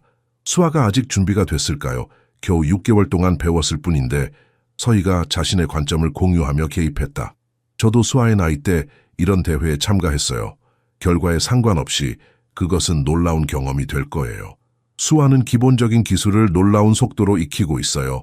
최 선생님이 덧붙였다. 하지만 더 중요한 것은 그녀의 표현력이에요. 그것은 가르칠 수 없는 자질이죠. 태윤은 아직 확신하지 못했다. 만약 그녀가 실패하면 어떡하죠? 실망하게 된다면? 최정화 선생님은 자신의 78년 인생의 지혜를 담아 대답했다. 춤에서는 삶에서처럼 가치는 결과뿐만 아니라 과정에 있어요. 대회의 목적은 단순히 우승하는 것이 아니라 배우고 성장하는 것입니다. 태윤은 천천히 고개를 끄덕였다. 수아의 의견을 물어봐야겠네요. 예상대로 수아는 그 제안에 열광했다. 이 기회는 그녀가 몇 달 동안 꿈꿔왔던 것이었다. 정말로 하고 싶어요, 아빠. 그녀의 눈은 흥분으로 빛났다. 최선을 다해볼게요. 약속해요. 대회 준비는 모두의 일상을 변화시켰다. 수아는 매일 연습했고 학교 수업과 최정화 선생님과의 수업, 그리고 집에서 서희와의 개인 레슨을 번갈아 가며 받았다. 태윤은 딸을 지원하기 위해 업무 일정을 완전히 재조정했고 더 많은 책임을 동료들에게 위임하면서 회사가 자신의 지속적인 감독 없이도 잘 운영된다는 것을 발견했다. 2달간의 집중 준비 기간 동안 태윤과 서희 사이에 예상치 못한 일이 일어나기 시작했다. 수아의 보살핌과 교육을 중심으로 발전한 유대감이 점차 더 깊은 것으로 발전하고 있었다.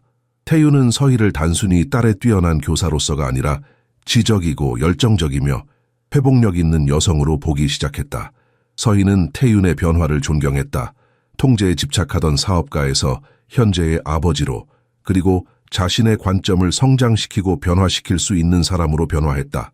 작은 순간들이 그들 관계의 변화를 드러냈다. 태윤이 일부러 늦게 사무실에서 나와 수업 시간에 맞추어 도착하는 것, 서희가 아침에 더 신경 써서 준비하는 것, 수아의 발전에 대한 대화가 몇 시간씩 이어지는 것 등이었다. 대회가 다가오자 서희는 수아와 함께 특별한 동물을 준비했다. 백조의 호수 중에서 어린 소녀가 날고 싶어 하는 꿈을 표현하는 부분을 선택했다. 이는 수아의 경험과 완벽하게 공명하는 이야기였다.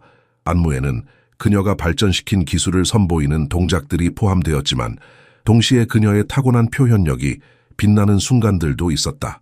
서희는 수에게 단순히 동작만 가르친 것이 아니라 춤을 통해 이야기를 전달하는 방법, 감정을 전달하기 위해 표정과 제스처를 사용하는 방법을 가르쳤다. 발표회 전날 밤 서희는 수아가 잠들기 전에 그녀의 방을 찾았다. 긴장돼요? 서희가 물었다. 수아의 침대 가장자리에 앉으며 수아는 작게 고개를 끄덕였다. 조금요. 하지만 동시에 너무 신나요. 그건 좋은 거야. 서희가 미소 지었다.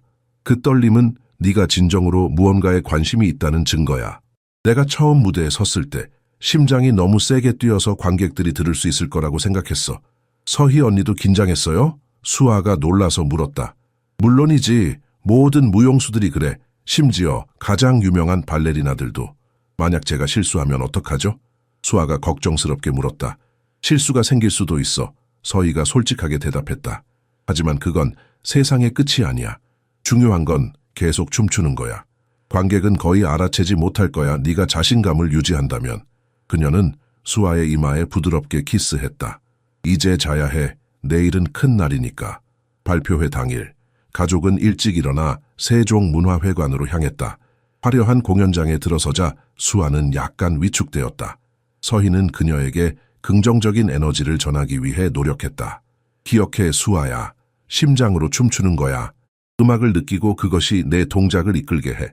수아의 차례가 왔을 때 그녀는 무대 위에 홀로 서 있었다. 처음에는 긴장했지만 음악이 시작되자 모든 불안이 사라졌다. 그녀는 자신이 이야기하고 있는 캐릭터가 되었고 기쁨과 자유에 대한 갈망을 표현했다. 태윤과 서희는 객석에서 숨을 죽인 채 지켜보았다. 수아의 우아한 동작, 음악과의 조화, 그리고 그녀의 표정에서 빛나는 순수한 기쁨에 둘 다 깊이 감동받았다. 그녀는 정말 특별해요. 태윤이 속삭였다. 눈에 눈물이 고였다. 서희는 고개를 끄덕였다. 네, 정말 그래요. 수아의 공연이 끝났을 때 관객들은 열광적인 박수를 보냈다. 그녀는 전통적인 커튼콜과 우아한 인사로 응답했다. 마치 이미 전문 발레리나인 것처럼. 태윤은 딸을 위해 꽃다발을 준비했다. 그의 얼굴에는 형용할 수 없는 자부심이 있었다. 이 순간 그는 수아의 재능을 억압하려 했던 것이 얼마나 큰 실수였는지 완전히 깨달았다. 자랑스러워 우리 딸, 그가 수아를 꽉 안으며 말했다. 수아의 눈에서 행복한 눈물이 흘러내렸다. 고마워요, 아빠. 아빠가 와주셔서 정말 기뻐요. 결과가 발표되기를 기다리는 동안 세 사람은 긴장하고 기대에 차 있었다. 하지만 그 순간에도 그들은 이미 가장 중요한 승리를 거두었다는 것을 알고 있었다. 그들은 진정한 가족이 되었고 서로의 꿈과 열망을 지지하며 함께 성장하고 있었다. 발표회가 끝나고 2주 후 서희는 태윤과 수아를 자신이 청소년기를 보냈던 발레학원으로 안내했다. 최정화 선생님은 78세의 나이에도 여전히 학원을 운영하고 있었다. 그녀의 흰머리는 단정하게 쪽진 머리로 올려져 있었고 모든 자세는 수십 년의 발레 훈련을 증명했다. 정화 선생님, 이분이 제가 말씀드렸던 강태윤 사장님이세요. 서희가 두 사람을 소개했다. 그리고 이쪽이 그의 딸 수아예요. 초애 선생님은 태윤을 바라보며 즉시 상황이 크게 바뀌었음을 알아차렸다. 그녀는 그를 특별한 아이의 아버지로 인사하며 서희가 수아의 재능에 대해 과장하지 않았다고 확인했다. 소녀는 놀라운 발레리나가 될 잠재력을 가지고 있다고 단언했다. 수아 양은 타고난 예술가예요. 최 선생님이 말했다. 그녀의 날카로운 눈이 소녀를 자세히 관찰하며 신체적 능력뿐만 아니라 그 마음과 영혼에 있어서도요. 방문 동안 태윤은 학원이 어떻게 운영되는지 주의 깊게 관찰했다. 그는 다른 부모들과 대화를 나누었고 환경의 진지함과 전문성에 깊은 인상을 받았다. 이곳은 단순히 아이들을 위한 취미 활동이 아니라 예술적 재능을 개발하는 데 헌신하는 진지한 기관이었다. 선생님의 학원은 정말 인상적이네요. 태윤이 진심으로 말했다. 무엇보다 학생들의 집중력과 열정이 느껴져요. 최 선생님은 미소 지었다. 발레는 단순한 취미가 아니에요. 그것은 예술이자 삶의 방식이죠. 우리는 여기서 단순히 춤 동작만 가르치는 것이 아니라 규율, 헌신, 그리고 예술적 표현의 가치를 가르칩니다. 그녀는 태윤과 서희를 사무실로 안내했다. 벽에는 그녀의 오랜 경력을 증명하는 사진들이 가득했다. 젊은 시절의 최정화가 볼쇼이 발레단의 무대에 서 있는 사진, 세계 각국의 무용단과 함께한 사진들, 그리고 수많은 학생들과 함께한 사진들이었다. 수아 양은 정말 특별해요. 최 선생님이 계속했다. 그녀에게 학비의 일부를 장학금으로 지원해드리고 싶습니다. 이런 타고난 재능과 진정한 열정을 가진 아이를 만나기는 드물거든요. 태유는 그 제안에 감동을 받았다. 하지만 그는 정중히 거절했다. 감사합니다, 선생님. 하지만 그 장학금은 정말 필요한 다른 아이에게 주시는 게 좋을 것 같습니다. 저희는 수아의 교육을 전액 부담할 수 있습니다. 최 선생님은 미소를 지었다. 역시 수아 양은 자기가 받을 부모를 만났네요. 태유는 그 말에 깊이 감동받았다. 불과 몇 개월 전만 해도 그는 딸의 발레 열정을 억누르려 했다. 이제 그는 그녀의 꿈을 지원하는 아버지로 인정받고 있었다. 그렇다면 수아 양은 언제부터 시작할 수 있을까요? 그가 물었다. 다음 주 월요일부터요. 초해 선생님이 대답했다. 처음에는 일주일에 3번 수업을 받게 됩니다. 그리고 그녀의 발전에 따라 점차 늘려갈 수 있습니다. 수아는 기쁨에 겨워 거의 날아오를 것 같았다. 그녀는 방 주위를 둘러보며 연습용 발에 거대한 거울, 그리고 무용수들이 우아하게 움직이는 모습을 경외심을 담아 바라봤다. 여기서 정말 배울 수 있어요. 그녀가 서희에게 속삭였다. 서희는 미소 지었다. 그럼 이제 내 꿈을 향한 진짜 여정이 시작되는 거야. 그들이 학원을 떠날 준비를 하고 있을 때 최 선생님은 서희를 한쪽으로 불렀다. 서희야, 그녀가 부드럽게 말했다. 너의 이야기를 들었다. 아킬레스건 부상으로 경력을 잃은 것에 대해. 서희는 눈을 내리깔았다. 그 상처는 여전히 아팠다. 알고 있니? 내 학원에 좋은 교사가 필요해. 최 선생님이 계속했다. 너는 가르치는 재능이 있어. 그리고 무엇보다 발레의 영혼을 이해하지. 많은 교사들이 갖지 못한 방식으로. 서희의 눈이 놀라움으로 커졌다. 선생님 정말인가요? 물론이지. 처음에는 어린아이들 몇 반만 맡아보는 것으로 시작하면 어떨까? 그것이 너의 열정과 다시 연결되는 멋진 방법이 될 거야. 서희는 감정에 북받쳤다. 그녀가 춤을 출 수는 없지만 여전히 발레 세계의 일부가 될 수 있다는 생각은 그녀의 마음을 희망으로 채웠다. 감사합니다, 선생님. 그녀가 최정화의 손을 꼭 잡으며 말했다. 정말 고려해 보겠습니다.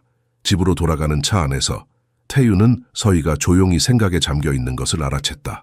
무슨 생각을 하고 있나요? 그가 물었다. 서희는 망설였다. 최 선생님이 학원에서 가르치는 일을 제안하셨어요. 태유는 미소 지었다. 그거 정말 좋은 소식이네요. 수락할 건가요? 모르겠어요. 서희가 솔직하게 대답했다. 강카에서의 책임도 있고 우리가 뭔가 방법을 찾을 수 있을 거예요. 태윤이 단호하게 말했다. 당신이 우리 가족의 삶을 변화시켰어요. 이제 우리가 당신의 꿈을 지원할 차례예요. 수아는 뒷좌석에서 이 대화를 듣고 있었다. 서희 언니가 가르치러 간다면 누가 저를 돌봐줄 거예요? 그녀가 걱정스럽게 물었다. 태유는 백미러로 딸을 바라봤다. 그건 내가 해결할 거야. 이제 내가 좀 더 많은 시간을 너와 보내야 할 때가 왔구나. 회사의 일을 조금 줄이고. 서희는 태윤의 말에 감동받았다. 그는 정말로 변했다. 그가 처음 만났을 때의 엄격하고 통제적인 사업가는 이제 딸의 꿈과 타인의 열망을 존중하는 따뜻한 아버지가 되었다. 그날 밤 서희는 자신의 작은 아파트로 돌아가 침대에 누워 천장을 바라봤다. 그녀의 인생은 불과 몇 개월 만에 완전히 바뀌었다.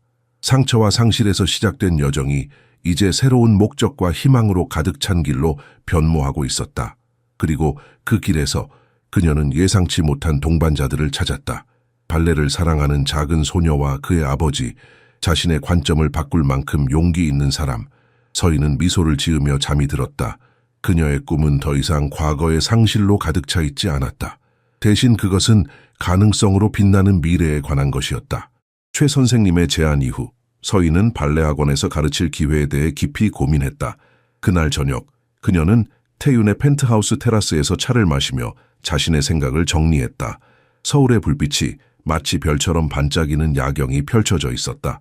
그녀가 생각에 잠겨 있을 때 태윤이 조용히 다가왔다.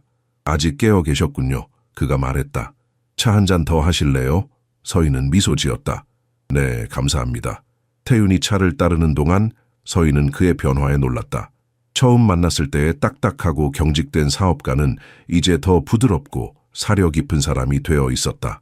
최 선생님의 제안에 대해 생각해 보셨나요? 태윤이 물었다. 서희는 한숨을 내쉬었다. 솔직히 말하면 정말 가르치고 싶어요.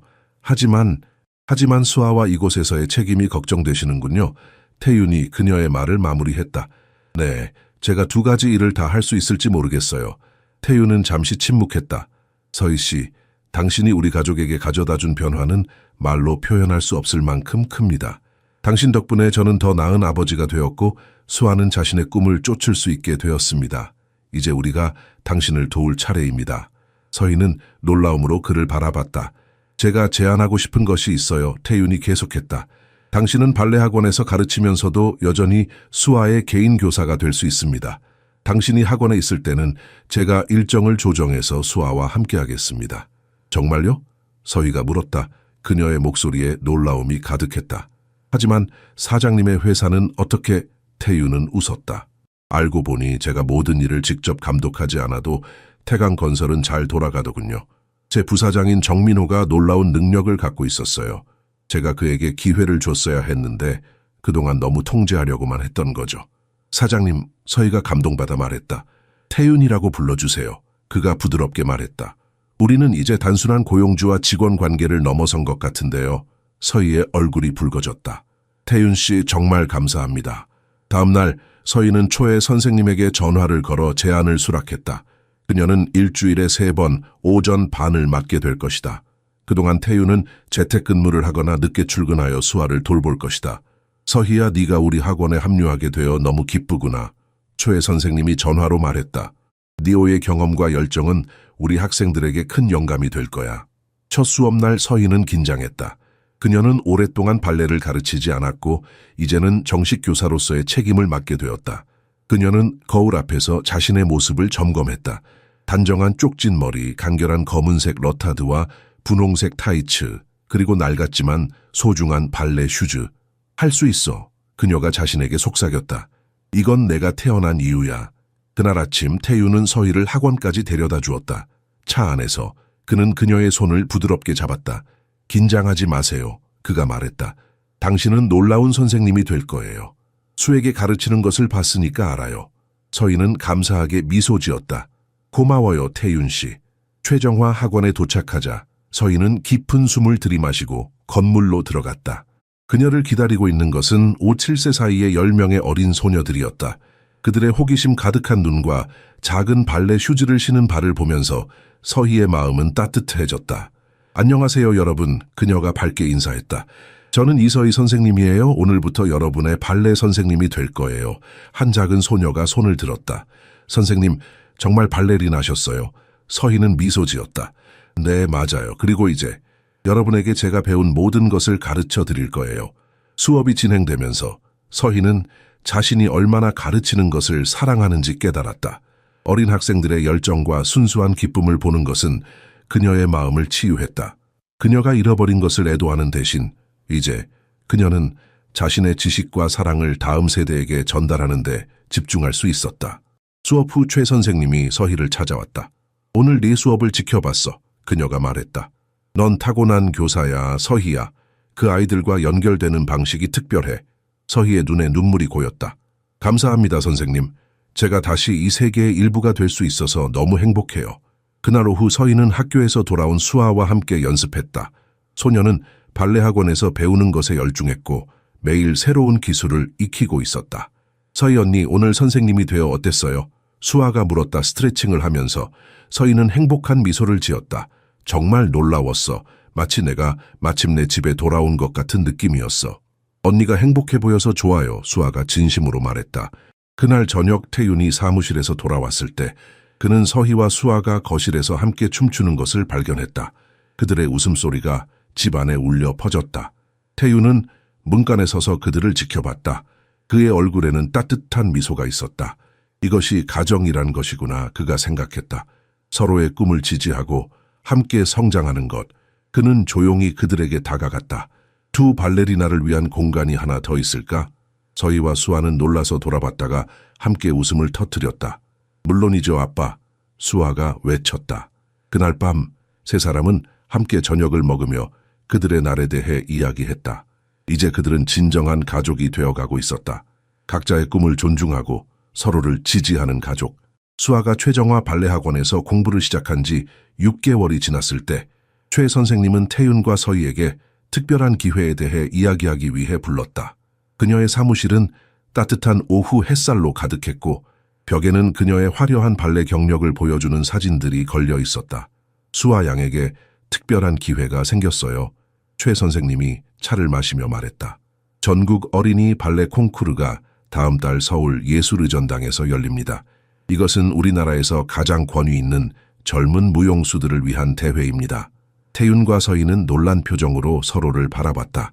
제 딸이 그런 대회에 참가할 준비가 되었을까요? 태윤이 조심스럽게 물었다.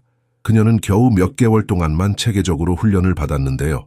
최 선생님은 태윤의 눈을 똑바로 바라보며 말했다.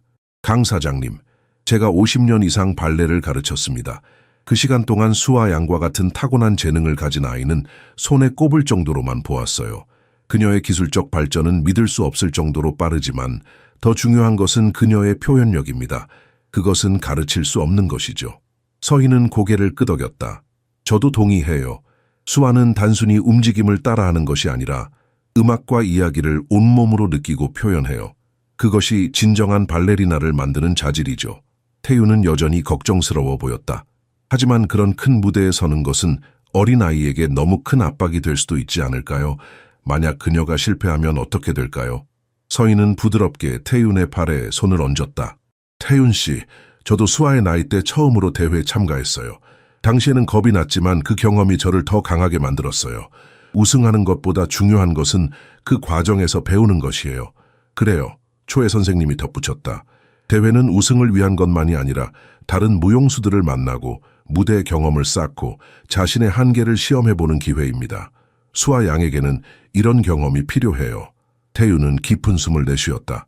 수에게 물어봐야겠네요. 이건 결국 그녀의 결정이니까요. 그날 저녁 태윤은 수아와 서희와 함께 저녁 식사 테이블에 앉았다. 창문 너머로 서울의 불빛이 반짝였다. 수아야, 태윤이 말했다. 최 선생님이 네가 전국 발레 콩쿠르에 참가하면 어떨지 제안하셨어. 어떻게 생각하니? 수아의 눈이 커졌다. 정말요? 저에게요? 그래. 태윤이 미소 지었다. 선생님은 네가 특별한 재능을 가졌다고 생각하시는 것 같아. 수아는 잠시 생각에 잠겼다. 무서울 것 같아요. 그녀가 솔직하게 말했다. 하지만 해보고 싶어요. 정말 열심히 연습할게요. 태윤은 서희를 바라봤다. 그의 눈에는 질문이 담겨 있었다. 걱정하지 마세요. 서희가 말했다. 우리가 함께 준비할 거예요. 수아는 혼자가 아니니까요. 그날부터 대회를 위한 준비가 본격적으로 시작되었다. 최 선생님은 수아를 위한 특별 안무를 창작했고 서희는 매일 저녁 수아와 함께 연습했다. 태윤도 자신의 역할을 했다. 그는 업무 일정을 조정하여 수아의 연습을 관찰하고 그녀가 필요로 하는 모든 것을 제공했다. 이건 단순히 발레 대회가 아니야. 태윤이 어느 날 밤 서희에게 말했다. 이건 우리 가족이 함께 도전하는 일이야. 대회가 다가오면서 수아는 점점 더 긴장하기 시작했다. 하루는 연습 중에 같은 동작을 계속 실수하자 그녀는 좌절감에 눈물을 흘렸다. 난 할 수 없어. 그녀가 흐느꼈다. 다른 애들은 모두 저보다 오래 배웠을 텐데.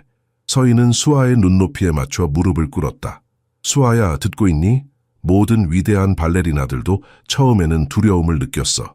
하지만 그들이 위대해진 이유는 그 두려움에도 불구하고 계속 나아갔기 때문이야. 정말요? 수아가 눈물을 닦으며 물었다. 물론이지. 서희가 미소 지었다. 내가 처음 큰 무대에 섰을 때 다리가 떨려서 쓰러질 줄 알았어. 하지만 음악이 시작되자 모든 두려움이 사라졌어. 내게도 그럴 거야. 태윤은 그 대화를 조용히 지켜보았다. 그는 서희가 자신의 딸을 얼마나 이해하고 지지하는지에 깊은 감동을 받았다. 이것은 그저 직업이 아니었다. 이것은 사랑이었다. 대회 전날 밤 태윤은 수아의 방을 노크했다. 그녀는 침대에 앉아 발레 슈즈의 리본을 다시 꿰매고 있었다. 자기 전에 대화 좀 할까? 그가 부드럽게 물었다. 수아는 고개를 끄덕였다. 태윤은 그녀 옆에 앉았다. 내일에 대해 긴장되니? 그가 물었다. 네. 수아가 솔직하게 대답했다. 하지만 동시에 신나요. 아빠와 서희 언니가 응원해 주시는 걸 알아요. 태윤은 딸의 손을 잡았다. 무슨 일이 있어도 난 항상 너를 자랑스럽게 생각할 거야. 그것만 기억해. 아빠, 수아가 말했다. 그녀의 눈에 눈물이 고였다. 제가 발레를 시작했을 때 아빠가 반대하셨다는 것을 알아요. 왜 마음이 바뀌셨어요? 태윤은 잠시 생각에 잠겼다. 네가 춤추는 모습을 제대로 본 적이 없었기 때문이야. 그가 마침내 말했다. 네가 춤출 때의 행복함, 그 열정을 보지 못했던 거야. 사실 나는 내 두려움에 갇혀 있었던 거야, 수아야. 네가 실패할까봐, 상처받을까봐 두려웠던 거지. 하지만 이제 알아. 네가 꿈을 쫓는 것을 막는 것이야말로 가장 큰 실패였을 거라는 걸. 수아는 아버지를 꼭 안았다. 사랑해요, 아빠. 나도 사랑해, 우리 딸. 태윤이 속삭였다. 그의 목소리가 감정으로 떨렸다. 그날 밤 태윤은 잠들지 못했다. 그는 발코니에 서서 서울의 밤하늘을 바라보았다. 내일은 그의 딸에게 중요한 날이 될 것이다. 하지만 어떤 결과가 나오든 그는 이미 가장 중요한 승리를 얻었다는 것을 알았다. 그는 자신의 두려움을 극복하고 딸의 꿈을 지지하는 법을 배웠다. 그리고 그 과정에서 그는 자신의 가슴을 다시 열고 새로운 가능성을 받아들이게 되었다. 전국 어린이 발레 콩쿠르가 열리는 날 서울은 봄비로 촉촉이 젖어 있었다.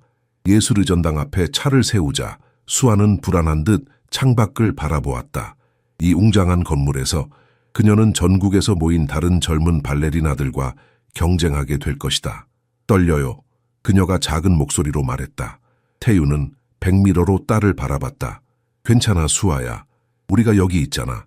네가 무슨 일을 하든 우리는 너를 사랑해. 서희는 수아의 손을 꼭 잡았다. 기억해. 오늘은 단지 하나의 여정일 뿐이야. 가장 중요한 건 네가 무대 위에서 느끼는 그 기쁨이야. 그들은 함께 건물 안으로 들어갔다. 대기실은 긴장감과 흥분으로 가득 차 있었다. 화려한 의상을 입은 어린 무용수들이 여기저기 모여 있었고 그들의 부모와 선생님들은 격려의 말을 전하고 있었다. 와, 사람이 정말 많네요. 수아가 눈을 크게 뜨고 주위를 둘러보며 말했다. 서희는 수아의 의상과 머리를 마지막으로 점검했다. 그녀는 백조의 호수에서 영감을 받은 하얀 튜튜를 입고 있었고 머리는 완벽한 발레 번으로 올려져 있었다. 작은 크리스털이 그녀의 머리카락에 반짝였다. 너 정말 아름다워, 수아야. 태윤이 감탄했다. 마치 진짜 백조 같아. 수아가 밝게 미소 지었지만 그녀의 눈에는 여전히 긴장감이 있었다. 서희는 이것을 알아차리고 그녀를 조용한 코너로 데려갔다. 긴장하고 있니? 서희가 물었다. 수아는 고개를 끄덕였다. 저기 다른 애들은 모두 저보다 오래 배웠을 거예요. 몇몇은 3살 때부터 발레를 했대요. 서희는 수아의 어깨에 손을 얹었다. 수아야, 그들이 얼마나 오래 배웠는지는 중요하지 않아. 중요한 건 네가 음악과 이야기를 얼마나 깊이 느끼고 그것을 어떻게 표현하느냐야. 그리고 그건 네가 타고난 재능이야. 수아의 표정이 약간 밝아졌다. 정말요? 물론이지. 자, 깊게 숨을 들이쉬고 네가 가장 좋아하는 것을 생각해봐. 엄마와 함께 처음으로 호두까기 인형을 봤던 그 순간을 기억해. 수아는 눈을 감고 깊이 숨을 들이마셨다. 그녀의 얼굴에 평화로운 표정이 스쳤다. 기억나요. 엄마 손을 꼭 잡고 있었어요. 그리고 무대 위 발레리나들이 마치 날아다니는 것 같았어요. 바로 그거야. 서희가 미소 지었다. 그 느낌을 무대 위로 가져가. 네 가슴에 있는 그 사랑과 아름다움을. 심사위원들과 관객들이 자리에 앉고 대회가 시작되었다. 수아는 31번째 출연자였다. 그녀는 무대 뒤에서 다른 어린 무용수들의 공연을 지켜보았다. 모두 재능 있고 잘 훈련된 아이들이었다. 마침내 그녀의 차례가 왔다. 다음은 31번 강수아 양입니다. 사회자가 발표했다. 서울 최정화 발레학원 소속으로 날개를 찾아서를 공연합니다. 태윤과 서희는 객석에서 숨을 죽이고 지켜보았다. 수아가 무대 중앙에 서자 조명이 그녀를 비추었다. 그 순간 모든 것이 멈춘 것 같았다. 음악이 시작되자 마법이 일어났다. 모든 긴장감이 사라지고 수아는 완전히 다른 사람으로 변했다. 그녀는 더 이상 작은 소녀가 아니라 자유롭게 날고 싶어하는 백조가 되었다. 그녀의 움직임은 유려하고 우아했으며 그녀의 표정은 이야기의 모든 감정을 전달했다. 관객들은 완전히 빠져들었다. 마지막 포즈를 취하자 극장에는 일순간 침묵이 흐른 후 열렬한 박수가 터져나왔다. 태윤의 눈에서는 눈물이 흘러내렸고 서희는 가슴이 터질 것 같은 자부심을 느꼈다. 모든 참가자의 공연이 끝나고 심사위원들이 결과를 논의하기 위해 물러났다. 대기실에서 수아는 아버지와 서희에게 달려와 안겼다. 잘했어요. 그녀가 물었다. 얼굴은 여전히 공연의 흥분으로 상기되어 있었다. 잘했다는 말로는 부족해. 태윤이 딸을 품에 안으며 말했다. 넌 무대 위에서 빛났어, 수아야. 서희는 감정에 복받쳐 말을 잇지 못했다. 그녀는 단지 수아를 꼭 안아줄 뿐이었다. 1시간 후 심사위원들이 결과를 발표하기 위해 돌아왔다. 모든 참가자와 가족들이 객석에 모였다. 수아는 아버지와 서희 사이에 앉아 떨리는 손으로 그들의 손을 꼭 잡고 있었다. 먼저 심사위원들을 대표하여 모든 참가자들에게 축하의 말씀을 드립니다. 수석 심사위원이 말했다. 오늘 우리는 정말 놀라운 재능을 목격했습니다. 그는 특별상과 장려상을 발표했다. 그리고 마침내 상위 3명의 수상자를 발표할 시간이 왔다. 3위는 부산 발레 아카데미의 김지민 양입니다. 박수가 터져 나왔다. 수아는 점점 더 긴장되었다. 2위는 대구 클래식 발레단의 이혜운 양입니다. 이제 1위만 남았다. 수아는 숨을 참았다. 그리고 이번 전국 어린이 발레 콩쿠르의 1위는 심사위원이 잠시 멈추었다. 서울 최정화 발레학원의 강수아 양입니다. 객석에서 환호성이 터져 나왔다. 수아는 믿을 수 없다는 듯 얼어붙었다. 태윤은 기쁨의 눈물을 흘렸고 서희는 손으로 입을 가리며 놀라움을 감추지 못했다. 수아야, 네가 우승했어. 태윤이 딸을 안으며 외쳤다. 수아는 천천히 무대로 올라가 트로피와 꽃다발을 받았다. 그러나 그것보다 더 놀라운 발표가 이어졌다. 또한 영국 로열 발레 학교에서 특별히 강수아 양에게 장학생 자리를 제공하고자 합니다. 심사위원이 발표했다. 이것은 한국 어린이 무용수에게 10년에 한 번 있을까 말까 한 놀라운 기회입니다. 이 발표의 객석에서는 놀라움의 탄성이 터져 나왔다. 로열 발레 학교는 세계에서 가장 권위 있는 발레 학교 중 하나였다. 그곳에서 공부할 기회는 꿈만 같은 일이었다. 수아는 무대에서 내려와 아버지와 서희에게 달려갔다. 세 사람은 서로를 꼭 껴안았다. 기쁨과 자부심의 눈물이 그들의 얼굴을 적셨다. 난 항상 알고 있었어. 서희가 속삭였다. 네가 특별하다는 것을. 태윤은 딸을 바라보며 그의 눈에는 말로 표현할 수 없는 사랑이 담겨 있었다. 네 엄마가 지금 널 볼 수 있다면 그녀도 나처럼 자랑스러워할 거야. 그날 밤 그들은 특별한 저녁 식사로 승리를 축하했다. 수아의 얼굴은 기쁨으로 빛났고 그녀의 눈에는 새로운 꿈과 가능성이 담겨 있었다. 그녀의 앞에는 이제 넓은 세계가 열려 있었다. 하지만 그날 밤의 가장 큰 승리는 트로피나 장학금이 아니었다. 그것은 함께 모인 이 세 사람이었다. 서로의 꿈을 지지하고 각자의 상처를 치유하고 함께 새로운 시작을 만들어가는 가족이었다. 수아의 우승 이후 3년이 흘렀다. 봄의 따스한 햇살이 서울의 거리를 비추는 토요일 오후 세종문화회관 아픈 사람들로 붐볐다. 오늘은 최정화 발레학원의 연례 발표회가 열리는 날이었고 이번 공연에서 수아는 특별한 동물을 선보일 예정이었다. 로비에서 태윤은 긴장한 듯 넥타이를 고쳐맸다. 그 옆에는 서희가 서 있었다. 우아한 미디 길이의 드레스를 입고 머리는 단정하게 올려 묶은 채로. 긴장되세요? 서희가 미소 지으며 물었다. 태윤은 작게 웃었다. 내가 왜 긴장해? 무대에 서는 건 수아인데. 아버지로서 긴장하는 건 자연스러운 일이에요. 서희가 그의 넥타이를 바로잡아주며 말했다. 지난 3년 동안 수아는 놀라운 발전을 이루었다. 로열 발레 학교의 제안은 그녀가 13세가 되면 영국 유학을 시작할 수 있는 조건부 입학 허가였다. 그동안 그녀는 최정화 학원에서 특별 교육을 받으며 준비해왔다. 서희는 그녀의 주요 코치가 되었고 태윤은 딸의 꿈을 전폭적으로 지원했다. 하지만 가장 큰 변화는 그들의 가족 관계였다. 태윤은 더 이상 일에만 매달리는 사업가가 아니었다. 그는 회사의 일부 책임을 위임하고 딸과 더 많은 시간을 보내며 균형 잡힌 삶을 살고 있었다. 서희는 단순한 보모를 넘어 최정화 발레 학원의 주요 교사가 되었고 자신의 경험을 다음 세대에게 전달하는 일에 깊은 만족을 느끼고 있었다.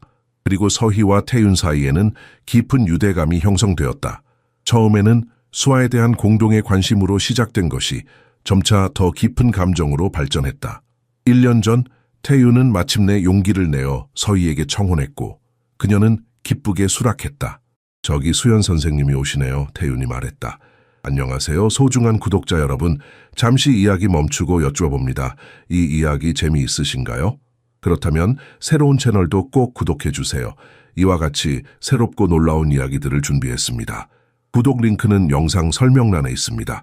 항상 응원해 주셔서 감사합니다. 최수현은 최정화의 손녀이자 학원의 현 원장이었다. 그녀는 할머니의 건강이 악화되자 학원 운영을 이어받았다. 강 사장님, 서희 선생님, 수현이 미소 지으며 인사했다. 수와 양은 준비가 다 됐어요. 정말 오늘 밤이 특별할 거예요. 그들은 자리에 앉았다. 프로그램을 보니 수아의 공연은 마지막 순서였다. 새로운 시작이라는 제목의 동무였다. 서희가 특별히 안무한 작품이었다. 공연이 시작되고 다양한 연령대의 학생들이 차례로 무대에 올랐다. 태윤은 각 공연을 감상하면서도 딸의 차례를 기다리며 내심 긴장했다. 서희는 그의 손을 부드럽게 잡아주었다. 마침내 사회자가 발표했다. 마지막 순서로 강수아 양이 새로운 시작을 공연합니다. 안무는 이서희 선생님입니다. 객석의 불이 완전히 꺼지고 무대에 단 하나의 스포트라이트가 켜졌다. 수아가 무대 중앙에 서 있었다. 이제 11세가 된 그녀는 더 이상 작은 소녀가 아니었다. 그녀의 자세와 존재감은 이미 전문 무용수의 품격을 보여주고 있었다. 음악이 시작되자 수아의 움직임은 마치 물 흐르듯 자연스러웠다. 서희의 안무는 수아의 여정을 담고 있었다. 어린 소녀가 자신의 꿈을 발견하고 도전하고 성장하는 이야기였다. 관객들은 그 이야기에 완전히 빠져들었다. 태윤의 눈에서는 자랑스러운 눈물이 흘러내렸다.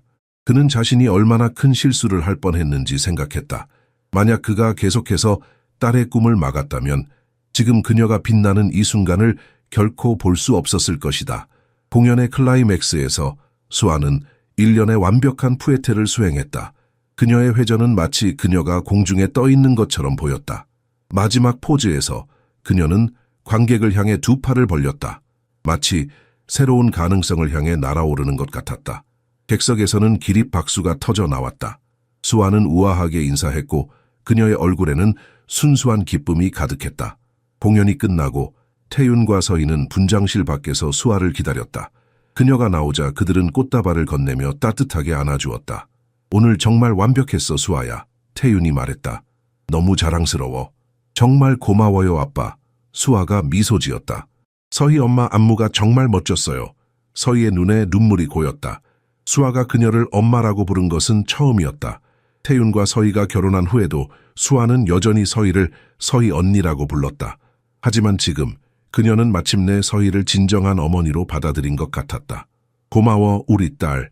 서희가 감정에 푹 받쳐 말했다. 그날 저녁 그들은 작은 가족 식당에서 저녁 식사를 하며 성공적인 공연을 축하했다. 식사를 마친 후 태윤은 무대 위로 올라갔다. 이 레스토랑은 라이브 음악을 제공하는 곳이었고 그는 특별한 계획을 준비해 두었다. 오늘 저는 제 딸의 놀라운 발표회를 축하하고 싶습니다. 그가 마이크에 대고 말했다. 수아야, 넌 내 인생에서 가장 큰 선물이야. 그리고 서희, 당신은 우리 가족에게 빛과 음악을 다시 가져다 주었어요.